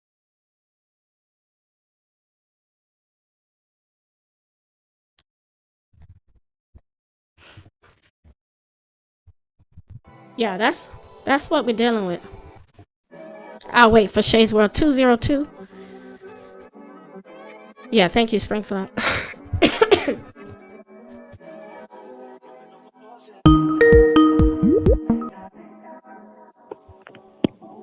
Hey, what's up, Shay's World? Good to hear from you, sis. Hey, baby, I'm glad you're doing well. Yeah, I'm doing good. Everybody doing well. It's good to hear from you in this new year. Yeah. What's on your mind today? I'm glad you had this conversation. This was really nice, friend, to get this off your chest. And even I had to self-reflect. That's why I haven't been on here long. Because even some of the stuff that I went back and listened to from myself, saying I have a big responsibility at my big age to make sure that I discern what I say from my mouth when there's younger women listening. So, it's hard to check yourself and look in the mirror sometimes and say you ain't shit and I need to get my shit together. So if I ever brought any negativity towards your way from some of the words I say, I deeply apologize to you, babe, because I had to, even check myself. Sometimes we have to check ourselves because I know I don't like drama, and I really don't want to bring drama into other humans' life. I try to show grace to other humans, but some of the stuff you're talking about, I'm glad I never ran into it. I know it was wild a year or two ago where it was happening, but I eventually started blocking those pages or blocking those people because after so long, hearing negativity just eats at your spirit. And I don't see how, as you get older, one can continue to do that. So I don't understand why black women can't come together and look out for each other. Well, I guess I can say a lot of it is a lot of childhood trauma from their own mother. So sometimes we look at it, and I'm not blaming mothers. I'm just saying what a lot of us can heal from to try to be better for ourselves, and if you have children, for your children. Because at this point, divestment has become a complete joke. It's almost dangerous to say you divested. It was made, to be all about getting a man or whatever, when it should have just been reflecting on self and healing yourself and doing for yourself. It just completely took a detour. When it was just a handful of us on here that were trying to wake up black women and show them there was a better life for themselves. It was peaceful. I guess once the money started coming in, the evil and claws started coming out. The platforms became more about, talking about other sisters that was on the platform. Like, everybody can come to the table and eat. So I know, it's hard to look at ourselves and heal. One thing about healing, when you truly start to heal, you remove yourself from a lot of things that are negative, and you tend to search out what's positive. So I'm glad you really didn't say names, and even though people in the comment asking and other people was asking them not to, that's growth, even if y'all don't know it, to not even want to search out those names, because wherever energy goes, it grows. So, the healing journey is a long process. Sometimes we need to have dark night of the soul multiple times before we finally can stand up and say, I'm healed. Because once you heal, that peace of mind is something else. And you refuse to have that peace of mind taken away. So the reason I wanted to call in truly was, to hold myself accountable and to point out that even I make mistakes as a human. We are perfectly imperfect. So if I ever brought harm to any black woman from, the words that came from my mouth, I apologize. Even to the women that, may be on here, and she may just be in a dark spot for a minute, because we all have the ability to keep growing, even if it was something that was directed that way, because that energy grew and it brought that. So I think that love do conquer darkness sometimes, but sometimes you have to take your love and just remove it completely away from darkness before it consumes you. So that's what I wanted to say, and that I love you. And I love I love you so much, Shay's World. I love you so much, girl. Let me tell you something. You've only added to the show. The women still ask about you. Even a few weeks ago, less than a month ago, they were like, "Well, where's Shay's World?" I said, "I hope she'll pop back in sometimes." I said sometimes she takes her breaks, but she always comes back. So you've never done anything except for help black women and give them words of wisdom. You've made them laugh at the truth. This that we're talking about, you have never done. Like, you've never turned on black women and just thrown anybody under the bus just for no reason, just because of a difference of opinion. No, that's not you. So I just wanted to say thank you, because you certainly haven't done anything to offend me. And you have a way with words, and I think that the way that our energy vibes off of each other, as far as when I'm doing my live call-in shows and stuff, it's clear to women that it's an upbeat thing. I don't know why this had to be something so diabolical, like where women just need to go after other women for entertainment online. This is serious business. Like, the social media part is all black women really have, as far as a network and communication pathway to reach other black women. And that's why women aren't meant to latch on to other women just for latching on sake. If it's not going right, let go. Because what we have was, it's better to not have anyone than to hold on to something negative. There's a saying, I'd rather be alone than unhappy. And I think black women, in the way that we talk about divestment, need to understand that. Like, it's not about being intimidated and attacking black women and making people think that we're white men worshiping witches and just stupid stuff, and that we're thieves and, just immature women that nobody should protect and love, and that we got it all ourselves. We don't have it. We ain't got it. Yeah, so sis, when I saw the GoFundMe this week, I was just like, oh my God, this is just one other big slap in the face. I've been seeing it for a while, but I wasn't really compiling it. And when I started compiling it, I was like, and why are we always fighting on YouTube? And no, I do not watch those platforms. I might get an update from some of my colleagues, but I don't watch a lot of the toxic stuff, because my soul is not, I'm not resonating with that shit. I know they think everybody's listening to them, but I'm not listening to them. I listen to a snippet here and a snippet there, based on, understanding what's the problem, but I keep it moving, because they're not going to infiltrate me. I have too much going for myself, and I didn't come to social media to try to bully and take over and be the queen bee and all that stuff like that. So yeah, but you've been great. You've been absolutely great. It's so good to talk to you and just to hear your voice again, you know, like serious stuff like that. And like you told the ladies, like as you get older, you're not gonna always want to be in fight or flight mode because, you know, we know that black women, one of the top reasons that black women are passing away is from hypertension, heart disease. And women, young women don't realize there's a lot of young people who already have early signs of heart disease. And that's scientific. Y'all go ahead and Google that. But you start out 13, 14, 15 eating wrong with your Takis, your hot Cheetos, and your hot dogs, burgers, fries. Then you add in some drama 2 and 3 times a week talking about you're divested. Like all of that's just accumulating. Emotion is the main one that takes certain things out. Like anger kills the heart, grief kills the kidneys.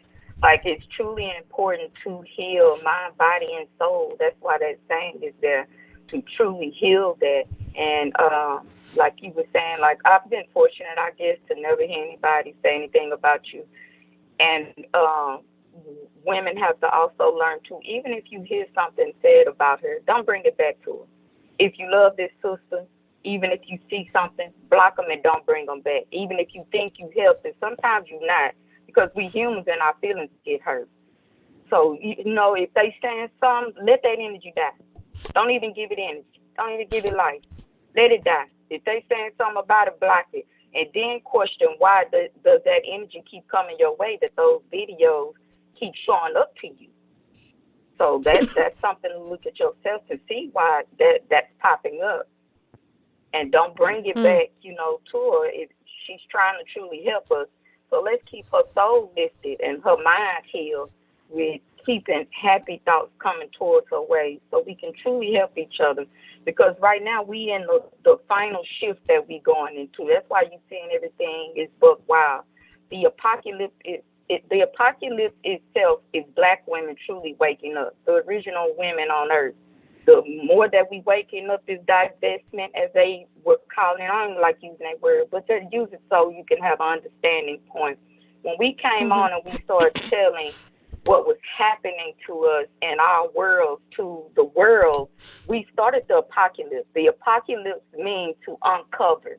And what we did was rip down that damn veil and started to shift the earth, Mother Earth, into the energy she's supposed to go. That's why the core of the earth has completely stopped right now, and scientists trying to figure that out. That's you black women waking up. That's Big Mama Universe, as I've always told y'all, that's working with y'all now. She waiting on y'all to wake up.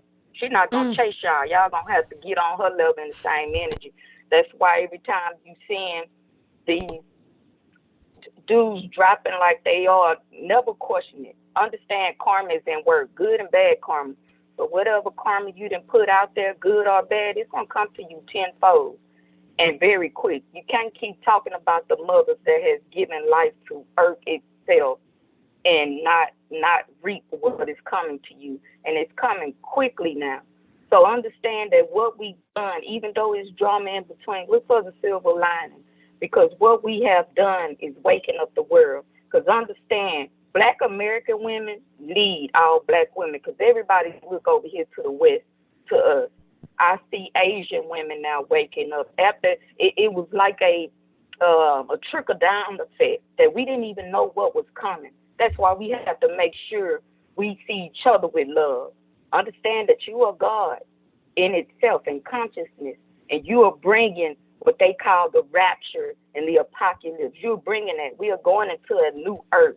And it's all because of y'all. So we really need to keep our vibration up and our energy up and love on each other and try to get past the negativity so we can make this last shift. And those that don't have their mind right under this feminine energy, as I have been talking about that was coming, if you don't have your mind right with this energy, you're going to start feeling like you're literally going crazy because the energy is heightening itself and you have to get on that same frequency. So this is also a good time, even though there's filth in the water, but you know, all the dirt has to come out in the rinse. And that's where we at. So if it's any negativity, just look to the light that we are almost done. We are almost done with the old people talking about we living in the last days. We living in the last era, a last age, and going into a new one. So that's where we at. So let's try to love on each other and block negativity as much as we can, though I know it's hard because this is a duality planet. Can't have negative without the positive. So let's try to raise the positive a little bit benefit more through our love and caring. Because one thing about black women, even the worst black women, if you think they worse, black women, they still somewhere in them have a little bit of love and will still reach out to you. It's just something about a black woman love that's different from anybody. It's just something. It does something to the spirit. If a black woman just say, "Hey, baby," to you, just lifts you up because it's mama that you seeing in her, and you don't even realize it.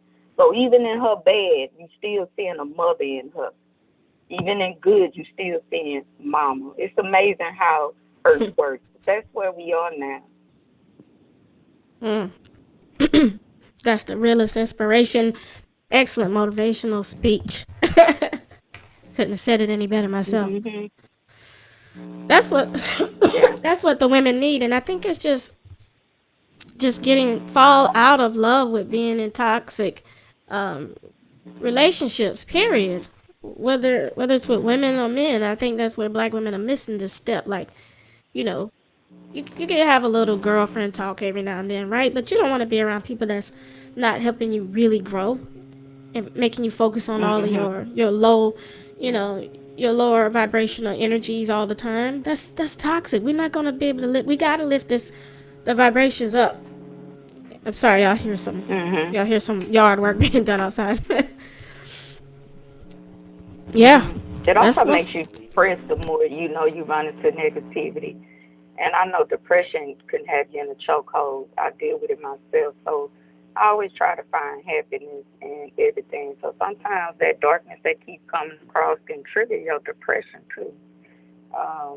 So it's good to go in hermit mode and heal, and sometimes look at yourself to do better.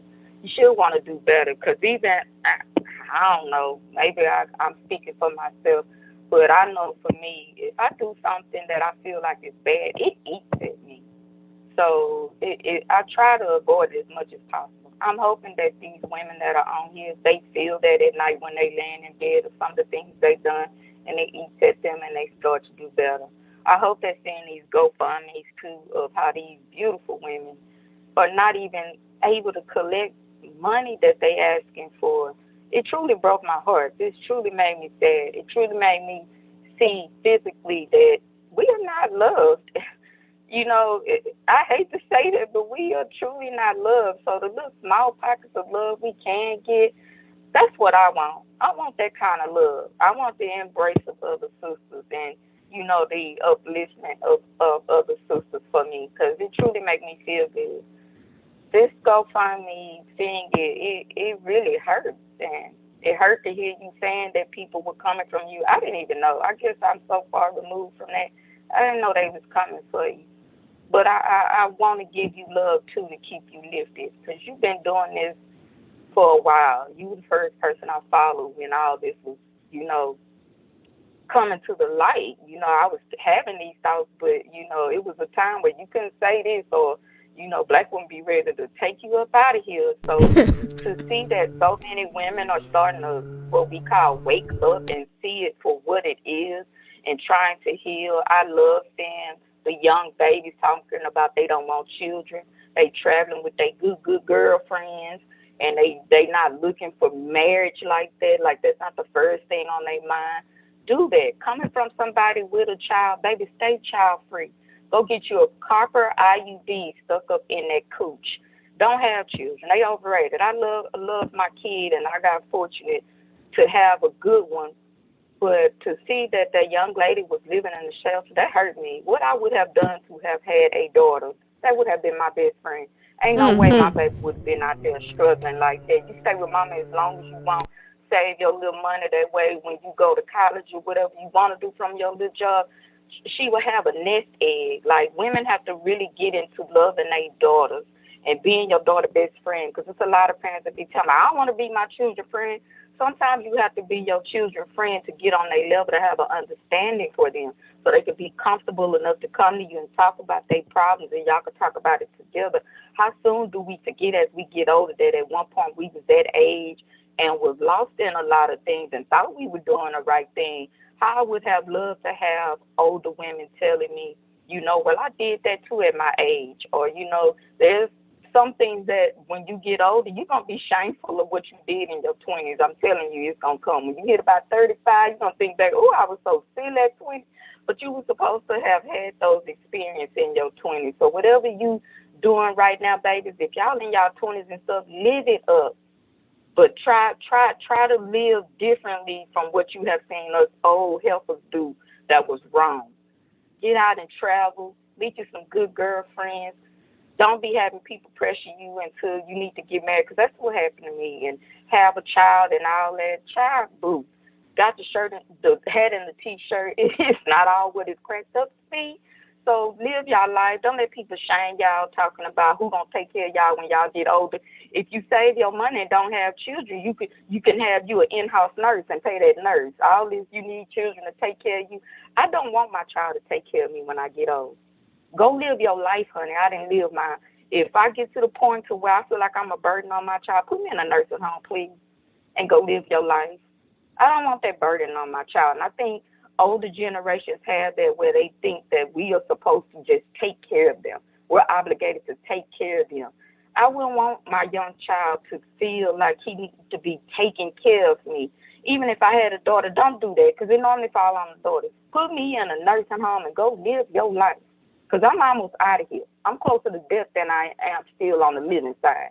So go live your life. And I just really want the young women to really live their life. But even older women, at our age, women that are older than me, live your life, honey. If your children are grown or whatever, get your new hobbies, be happy, find that center of peace, because once you get that true peace, you're not going to let nobody come in and take that from you. It is lovely on a hillside.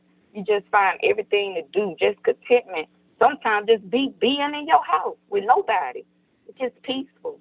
So I hope that we all get there. I don't even know why it's still drama going on. Like, let it go. Let it go. And just find other avenues to do something to make money, if that's what it is. If it's making money because of drama, please try to find something else to make money instead of dragging black women. We got enough people coming at us. So we don't need to be coming at each other. How you look at another black woman, I'm going to take her down? You literally looking at yourself. Child, I'm rambling, but that's what I want to say. I'm glad you said that, because okay. Okay, well, I appreciate what you said, because I was gonna say, as you are talking, they're plotting and planning. I noticed now. You notice I haven't said anybody's names, because there are a lot of channels who recognize divestment, but there's only one who feels that it's their job to respond and bully back and push back and talk shit to and for and about everybody. So because these are tyrants who call people tyrants. These are people who cut their teeth on my call-in show, but yet they want to be treasonous heifers. And so it's just a lot of like demonic women, and until black women see that, once you deal with us long enough, you'll have to start to accept there are a lot of black women who are just as demonic as a lot of their low vibrational brethren out here. And it was hard for me to be the one to have to say that, because I was always like, black women, black women, black women. But when I started to ignore the treason, the high level of treason, and the amount of vitriol and the diabolical nature of a lot of black women, you can't see this man until you see this woman. You can't see a son until you see his mother. Just like you can't see a shadow until you see a tree. If a tree casts a shadow, you have to look at the source. And black women have dismissed that for so long, that we have allowed so many women to infiltrate and gaslight. And we do need more love. But some of these women, they have a taste for blood, and they are looking for reasons to raise their the tax. We call it the tax time fights. So why do black it's tax time fighters? Tax it's tax season, so a lot of women, they're hoping and wishing and praying for somebody to beef with, so you can go get in their their Patreon, and listen to them talk shit about their founding mothers. So it absolutely is insane. And it's a lot of miserable women out here, in divestment as well, don't let divestment be the end all be all. There's life beyond divestment, and that's one of the things that I'm going to be pushing for Black women to go beyond divestment. Where it is right now, there's a lot of failure in the movement. It is a lot of failure in the movement. A lot of people infiltrating who are not truly divested in the first place. There's nothing to fight over. Stop fighting for that word. Stop fighting for that name. There's a whole goddamn dictionary out there. If you're truly a part of a creative class of people, you can come up with another way to call yourself. But calling yourself something that is largely being dominated by very aggressive, hyper-masculine, very verbally abusive, disrespectful women is insane. It's insanity. That's what I'm coming against, and that's why Black women have such low value. Because if the world only saw us talking about Black males and how angry we were, that would be another thing. But when you it's what you call yourself. When you start calling your own nigger bitches, that's going to cause all of those type of problems that we don't want for Black women again. Doing hard R's and it's dangerous. Yeah, it's just it's something that Black women are going to have to be accountable for. So I'm just hoping that the message is clear. I know that the bullies are waiting their turn again to speak out, so that they can continue to take things further down into Hoodratville. I already know what they're gonna plan. They think I'm gonna say their name. Well, I'm not saying. Those that are coming that are going to probably come, as you say, and be messy. I love you. I love you as a mother or as a sister. I hope that you can heal, babies. I hope they can heal. It would be. They gonna still see you as a Black woman, honey. So if you're doing this to get approval from the XY chromosomes, trust and believe if something ever happened to you, it's going to be a woman that looks like you to help you. So make sure you depositing good karma, because you never know. You might need to use that. Look at these GoFundMe. It might be a sister that will probably have to wipe your behind after you done all this to appease the others. It might be a sister that will have to wipe your behind and feed you and take care of you because of something they done. So be very careful under this energy, because whatever you put out, what you're going to get back tenfold. So try to put out some good and keep your mouth off certain people. Certain people that's on this earth that's light, and some of them got some ghetto ancestors in the spirit world. So be very careful. Very careful. You better say it, because there's not a lot of white women looking to take care of a lot of Black women in their older years. I'll tell you that much. You might be looking at me, when they turn 75 or 80, they may look at somebody that looks just like me. May sound just like me. May sound like Minnie Mouse. Mm-hmm. They may not make it to 75 and need somebody to take care of them. Actually, that's Anything more likely. can happen in your young age. So be very careful what you're depositing into the universe. So yes. Be very careful who you talk about. Some people are very protected. So just be careful. That's all I'm saying. You don't want to look up and it be a sister right in your face having to take care of you. Because I can guarantee you it won't be the others. It won't be XY that come to your rescue. Whether it's a stranger, Black woman, or your mama as a Black woman, or your aunties or cousins, it will be a sister that will be taking care of you. Or probably your children, because you're not here. Because sometimes karma don't come directly for you. If you have children, it'll go through your children. It'll go down your bloodline, but it will find what it needs to find to correct whatever you didn't threw off and messed up. So just be careful. Mm-hmm. That's a word right there. Some people think that because they don't believe in things, that things don't apply to them. But shit, just look at the femicide page. You don't have to believe in a lot of stuff for it to apply to you. You can believe they didn't even make that bad. How you make the unaliving of sisters? How you make that negative? Like I've seen that for a while. I started blocking those, because how do you make this negative in such a sad and tragic issue? How? That's a sick individual. How you make everything into something negative? Please deal with the childhood trauma that you're dealing with. Please get therapy. Please deal with it so you won't even make something that's supposed to be helping to a cause and you bring a negativity to it. It is wild the things that people would cause chaos around. Like, it's baffling. Turn it around, black woman. Turn it around. Stop it. Stop following up with these bullies. 'Cause they're going down the wrong road. They'll get there. I'm going to keep thinking positive. They'll get there. Because at one point, we all was probably on some old ratchet stuff and had to heal and get there. Some slower than others. I'm trying to stay positive. Some slower than others, and they'll get there. Sometimes it takes something really bad happening to them to finally open their eyes and say, well, I guess the other side was right. So I'm going to still hold out hope for them. And they will come to the other side. Yeah, because everything has a balance. So, yeah, the energy is like, the request is to come back home now, stop the drama, and find peace. You know, you can't live in destruction year in and year out and expect to have a good life. This just not, you know, this is some good big sister and auntie conversation. It's just laws of the universe. I wonder how their life look itself.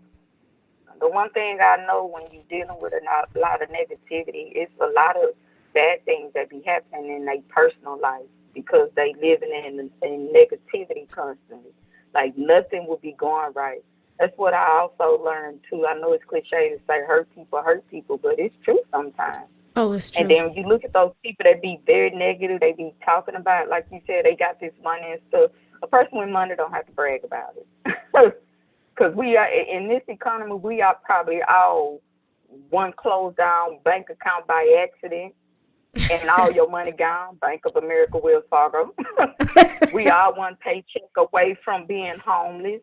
You know, there's not a time in this time right now, this energy, to be on some negative shit. But I'm trying to deposit every possible thing I can into the universe, that if something ever happened and I fall on my ass, the universe will remember that you were doing good in some areas. So here's this help. Here's this other door that you need to open and walk through, and you're going to be all right. But those people that's constantly negative, a person that has to be negative in other people's life and not show them grace, a lot of times don't have control over their life. So they have to look outside of their mess and bring that mess into other people's life because their life is so messed up. And a lot of it do come from what has happened to them in their childhood, and they just refusing to heal from it. But you have to be tired, baby. Lay down and take a nap. Recharge yourself and heal that soul, because you have to be tired. How does one talk about somebody constantly? Find anything. Like you have to really be tired. I'm telling you, the best thing in life is a peace of mind. It is a beautiful thing. When you don't even think about talking about nobody, when you have truly peace in your world, the last thing you want to do is bring hell into other people's world. When you truly have peace. But anybody that's constantly finding things to be negative and talk about people, their whole life is a mess. They probably caught and got repossessed, probably 1 foot in the grave, 1 foot out, probably don't have housing, probably living off somebody. When you change that around, your life will start looking good. When you start looking at the good in other humans, your life will start changing around and you will come out. You wouldn't even be worried about what other people say. That type of stuff wouldn't even be coming into your life. You wouldn't see it. Your energy would literally be blocking it out. So I'm hoping for them, because as a black woman, because we all were there and we all had to grow.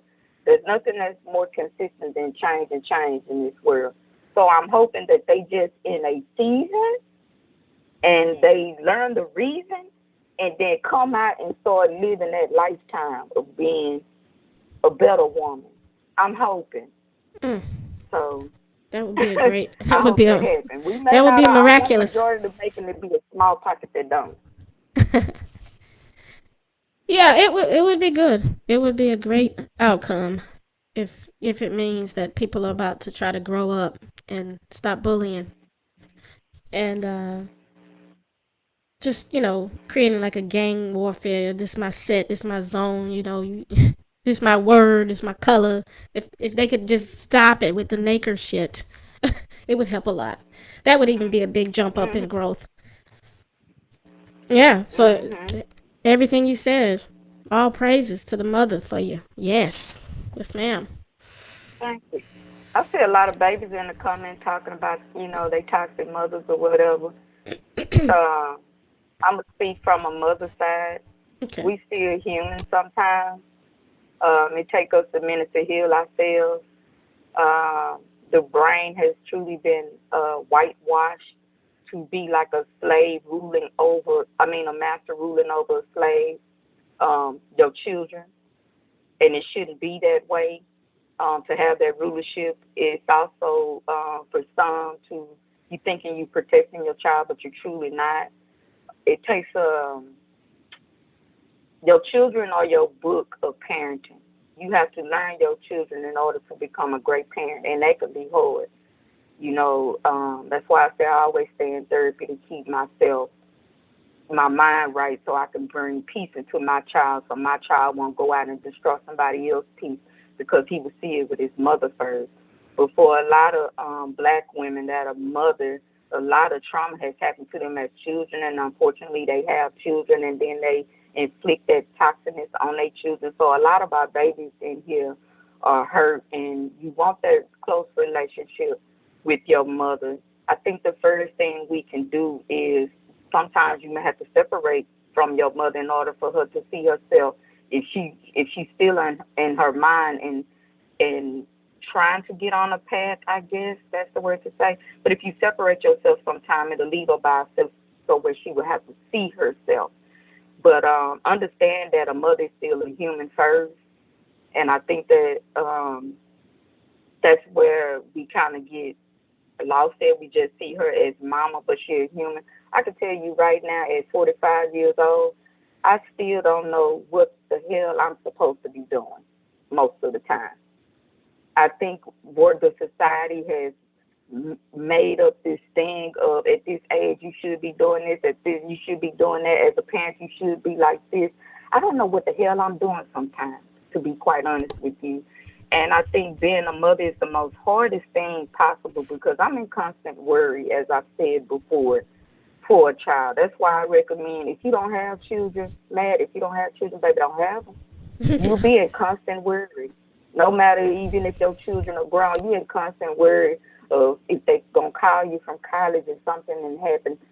It's a constant worry. It's not even a mother of you. It's just a human of you to worry about another human. You know this earth is fucked up. And I know a lot of our young babies are blaming mothers for having them, knowing that they were poor or this world was hell, but we were stupid.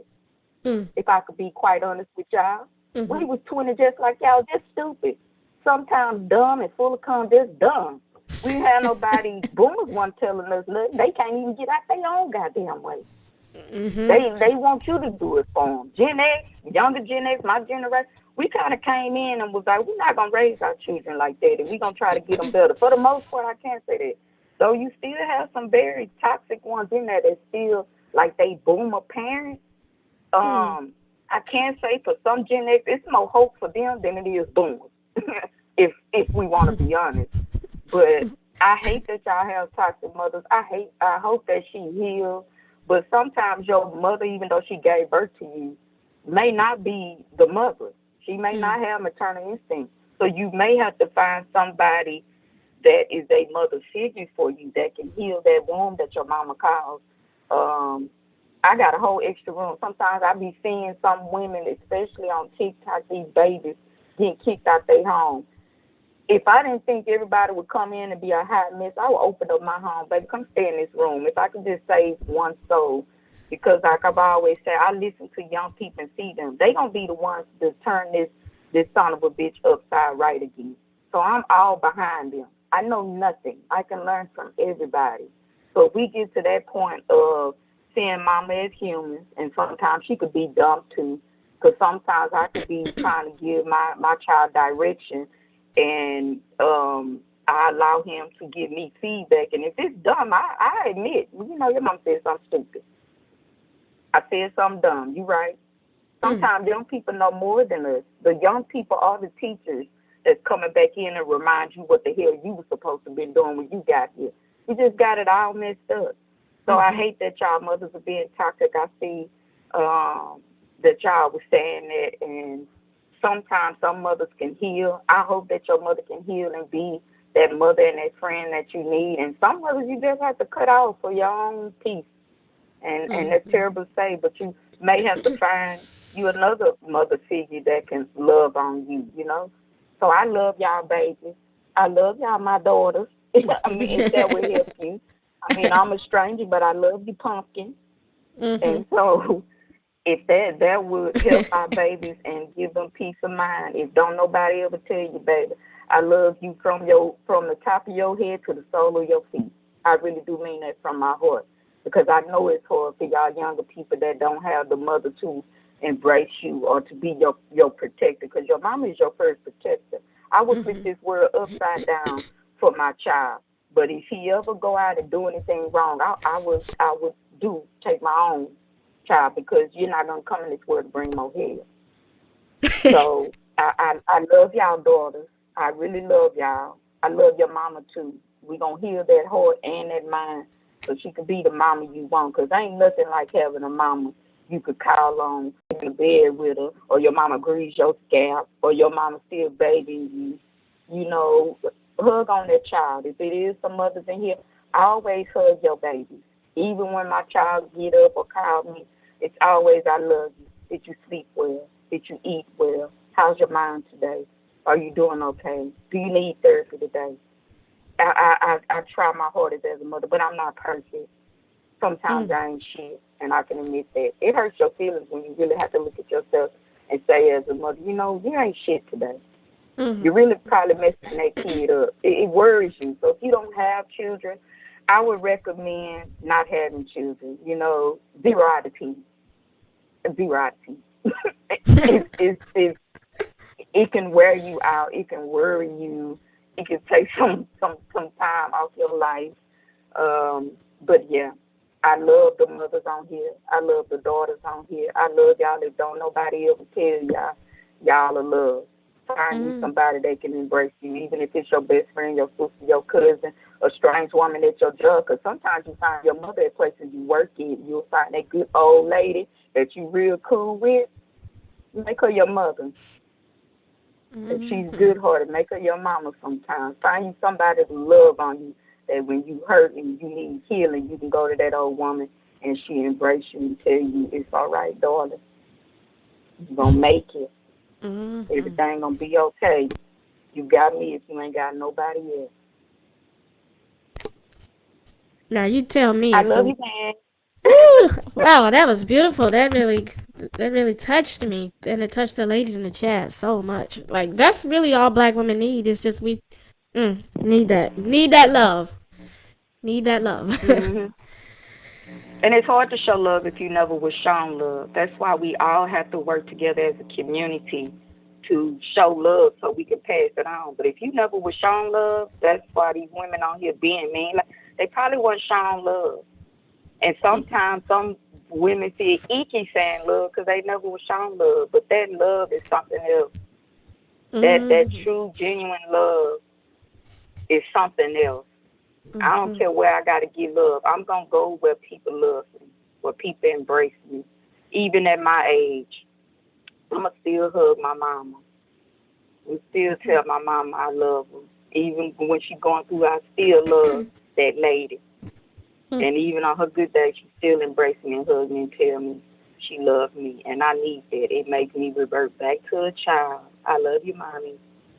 And with my kids, when I hug my baby, he truly embraced me.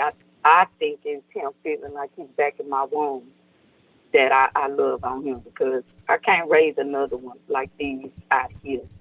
So I try to show love and be calm and collective and a place of peace. That if you can't talk to nobody else, you can come to your mama. And whatever you tell mama, it's going to remain with mama. I'm your sacred place when nobody else is. I think we need to get there. I think we need to hug each other and pass that energy, because a heart to heart together, when you hug somebody, heals them. So embrace each other. But like I say, if you never was shown love, it's kind of hard to accept it when somebody giving it to you. You start to think that, do they really love me? Do they really like me? But listen to your soul, because your soul is always telling you what's genuine love and what's not. And butterflies in the stomach don't always mean good. Sometimes that's your red, letting you know it's a red flag here. So I hope y'all all get embraced or hug somebody. If you got children, hug them. Hug your mama if you can, even through her pain, because sometimes your mama going through a lot of stuff and she don't know how to talk about it because of shame. So try to love on each other. Wow. Ooh, Shay's world. You always worth the wait, sister. You need to make you a hot toddy too, baby. You over there suggested make you a good hot toddy and wrap yourself up in a warm blanket. Put some big paper rub on your bottom of your feet and put some socks on you. You know what? And I do need to do that. I want to. I got another caller with us, but when I get off, I'm gonna hook it up just like you said, and I'm gonna give me some tea, and I'm gonna do a whole thing, a whole little ritual thing. You got a red onion. Put that red onion on the bottom of your feet with some big vapor rub. Put some socks on. Put your little big vapor rub on your chest, and make you a hot toddy. If you got a little bit of brown liquor or brandy, a little bit of honey, a little bit of lemon, and stir that up and drink that warm. And that'll knock that cold up out your chest. Okay, maybe the brandy will knock me out so I don't smell the onions. It will. You'll sleep good, and when you wake up, wrap yourself up, make your house warm, and sweat that out and get up, and you'll feel good. But I'm going to let you go, baby. Take that call, and I'm going to listen in. All right? I love y'all. All right. We love you too. Thank you. All right. Thank you, darling. Thank you so much, Shay's World. All right. Bye-bye. All right. Bye-bye. That's an awesome black woman right there. Oh, yeah. Thanks to the great the great mother for Shay's World and that loving call of correction. And the right sisters will hear it and heed her words of encouragement, healing, and insight. We don't always have to be in a fight. I know that's what some people want, but I'm not here to fight, y'all. I'm here to bring the truth. I do believe I have on the line. Thank you, Shay's World. I love you, girl. I believe I have Miss Veggie Woman on the line. Let's see. You do. Hi, lady. Hey, Miss Veggie Woman. Hi.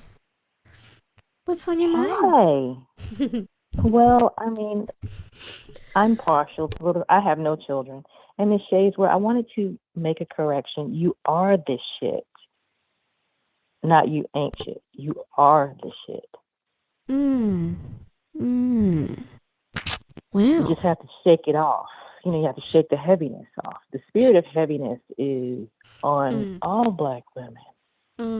And what words are very powerful. Like the Bible talks about the tongue, you can't tame it. I think it's in James or something like that.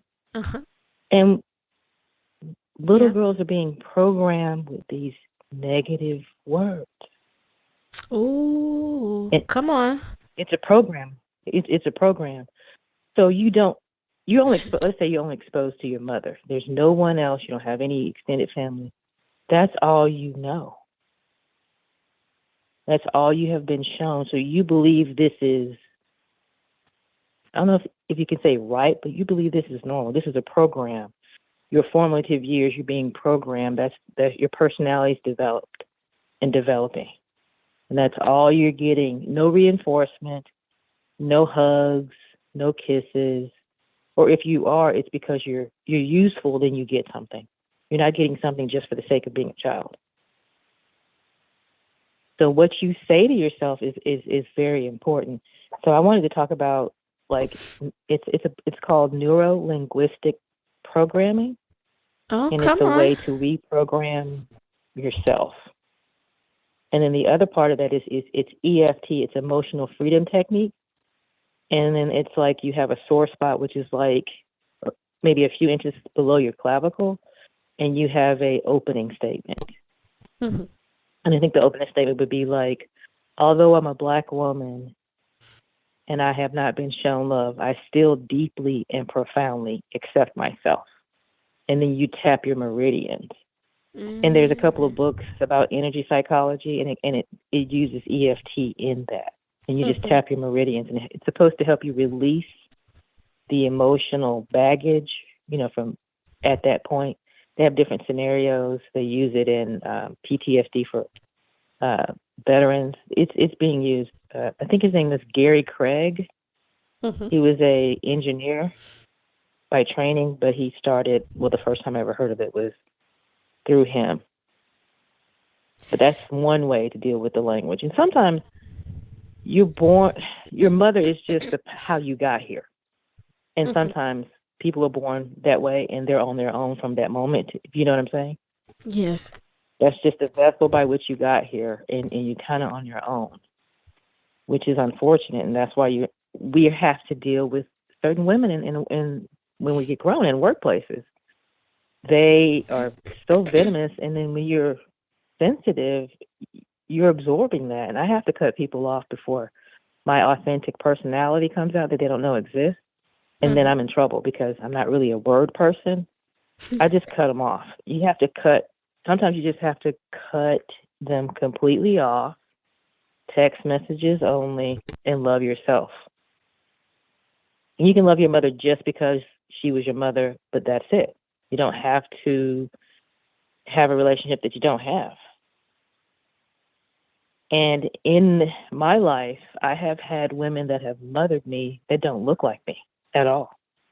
When I lived in Arizona, this older white lady invited me to her home, and she really, really showed me love. And then one other time at work, this other white lady, she was a massage therapist, and she was massaging my shoulders, and she said, "We always get what we need. We always get what we need," and that stuck with me. And I worked, and like Shay said, an older lady at work became my mother. She was a Black lady. So in your life, you will find someone that is nurturing, and that's a mother figure. She doesn't have to be your birth mother to give you what you need. For it to be an exchange where there is no host or any prey, it's just an exchange of love, how women are supposed to act toward each other.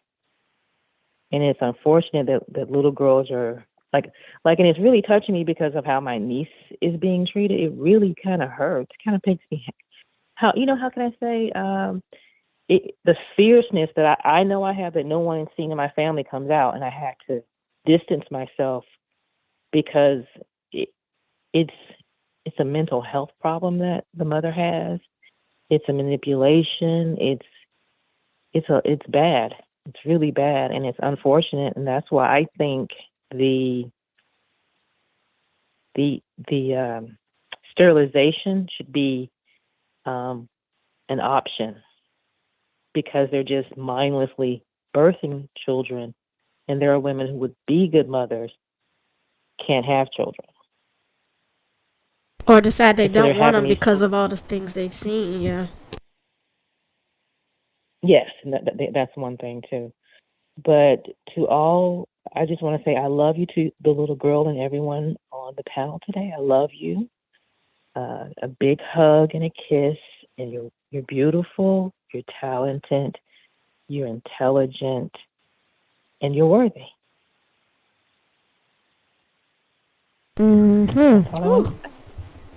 Listen how that sounds, Black woman. Thank you so much, Veggie Woman. That's beautiful. I sure do appreciate you calling to share that wisdom. I've heard of the EFT, but I've done it, but I have never stuck with it. But I do now. You're gonna make me. I'm gonna be a tapping somebody. You'll see. You have to tap it out, work it out, tap it out. And Shay, you talking about how old you are, Shay? I got you, I think 9 years. I don't know, maybe 10. You said you're 40. I'm 54. So Shay, I'm older than you. I'm the big sister here. How about that? Everybody sounds so young. Beautiful Oh stuff. yeah, I'm up there. Yes. I bought you can go to Ross and get exercise equipment. I bought a spin bike from Ross. I went to the thrift store, bought an elliptical because that's like my background. And as far as heart disease is concerned, getting stress increases your cholesterol. And as far as what you have going on today, taking NAC prophylactically will help with any viral, colds, things like that. They took it off the market when COVID came out. It was on Amazon. Now it's back on Amazon. And if you go to lifeextension.com, it talks about it's immune modulating. It is the precursor to glutathione, which is the master antioxidant of the gut. So it's a mucolytic, just like Mucinex, but it's a natural mucolytic. It breaks up mucus. It's an excellent supplement to take for your immune system. And coenzyme Bs, like coenzyme Bs, like the methylated kind. The P5P is the B6. The bento, I think I really can't say the thiamine. Like if you have some nerve things going on, if your legs are aching and hurting, it's nerve, although you may not be diabetic. And taking fish oil, acetyl L-carnitine, coenzyme Bs, all of those things will help your nerve endings because the Bs are for nerves, red blood cells, and energy, and metabolizing your proteins, carbohydrates, and fats. So, new year is new you. Let's get at it, Black women. Get at this healing, because we can't sustain this mean girl culture that's toxic as hell. Really, come on. But yeah, good stuff. And I was surprised to see you on live in the daytime. I don't get any notifications. I don't know why. Yeah. It's been a minute, but I just I was home with this cold, and I was like, I just want to do a live today. So you take care of yourself, okay? Yes, I will. Thank you. I certainly will. You gave such great feedback. All right, ladies. Have a good day. All right, you too. Thank you, Veggie Woman, once again. All right. Bye. Bye-bye.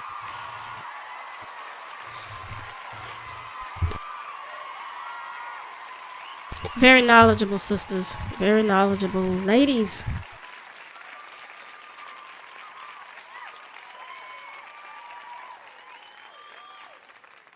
I could stick around for one more call if I had one more, but you'd have to do it quick, ladies. 202-922-3229. It's just I hate to shut the line down and then I have someone. What do you think?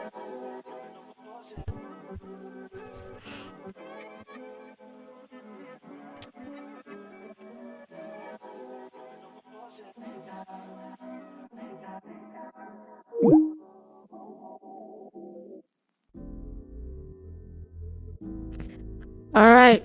Well, for now, I feel okay about this live stream. I said what was true to my spirit and my heart. If anybody's offended, it's because they're guilty at this point. Remember what I said. I want to thank you for the time today, ladies. It was great hanging out with you. And thanks Shay's World. Thanks Veggie Woman. Just like old times. Good to hear from these ladies. All right, Black women, we can't sustain the hate and the anger and the murder rate. All of that goes in the same space, and it's not sustainable. So some of y'all need to go ahead and turn it around. Get the likes up. Get the likes up. Get the likes up. Know the truth between roasting and smoking, and truth to correct people when we're going in the wrong direction. You have to use wisdom. You be very discerning about the differences. With that being said, ladies, I'm going to get out of here and nurse this cold. And till the next live, I'll see you soon. Oh, and by the way, as promised on the screen, I'm going to do this Sunday a talk. I've been wanting to do it for a while. I had this live ready for about a year, but I just wasn't, different things. So I want to talk about going beyond divestment for black women. Does it mean you can't be divested? That doesn't mean you can't be divested. It doesn't mean, but it does mean, what can we do to push past just fighting over a word and then fighting over other women and then having to deal with a bully culture within divestment? We need to go beyond that, because if you're stuck there, if you ask me, that's just as good as being in Blackistan. And I have not come this far to be stuck in nobody's Blackistan. I'm not stuck with anybody's set or anybody's toxic group. All right. Only the wise will understand what I'm really trying to do here. The ones who want to be messy, I love you, baby. Silly women. All right, I'm out. I'm getting ready to go. Y'all have a beautiful day, and I'll talk to you in the next one. Until then, black women forever, as always, and I'm out.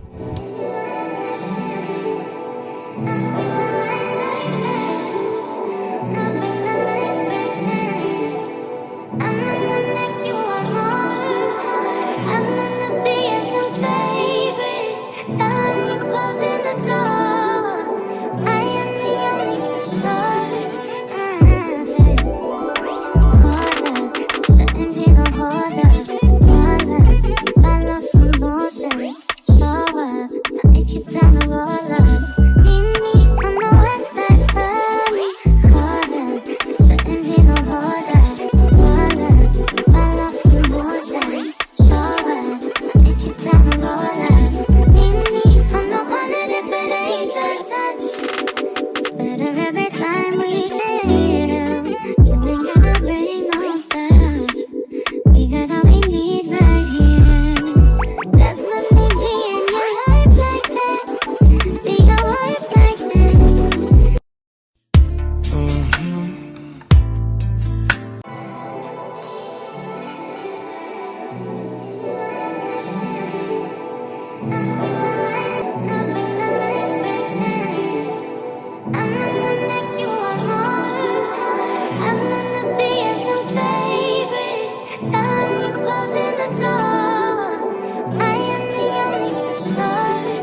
Cuckoo. Cuckoo. Cuckoo. Cuckoo. I like to keep your bar. Don't come touching me. Don't come feeling me. This is not why we're here. This is not why we're here. I like to keep your bar. Don't come touching me. Don't come touching me. This is not why we're here. This is not why we're here. We're here to have some fun. Some cool fun. This is not why we're here. Don't come touching me. I like to keep your money. I like to keep your money. Cuckoo. Cuckoo fun. Cuckoo.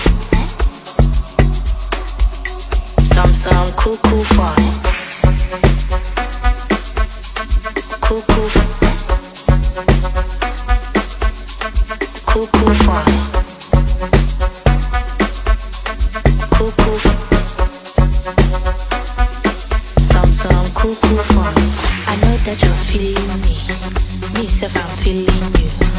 No need to spend money. No need to spend money. I know be a shower. Me self, I have my own. If you like, buy champagne. Me self, I have my own.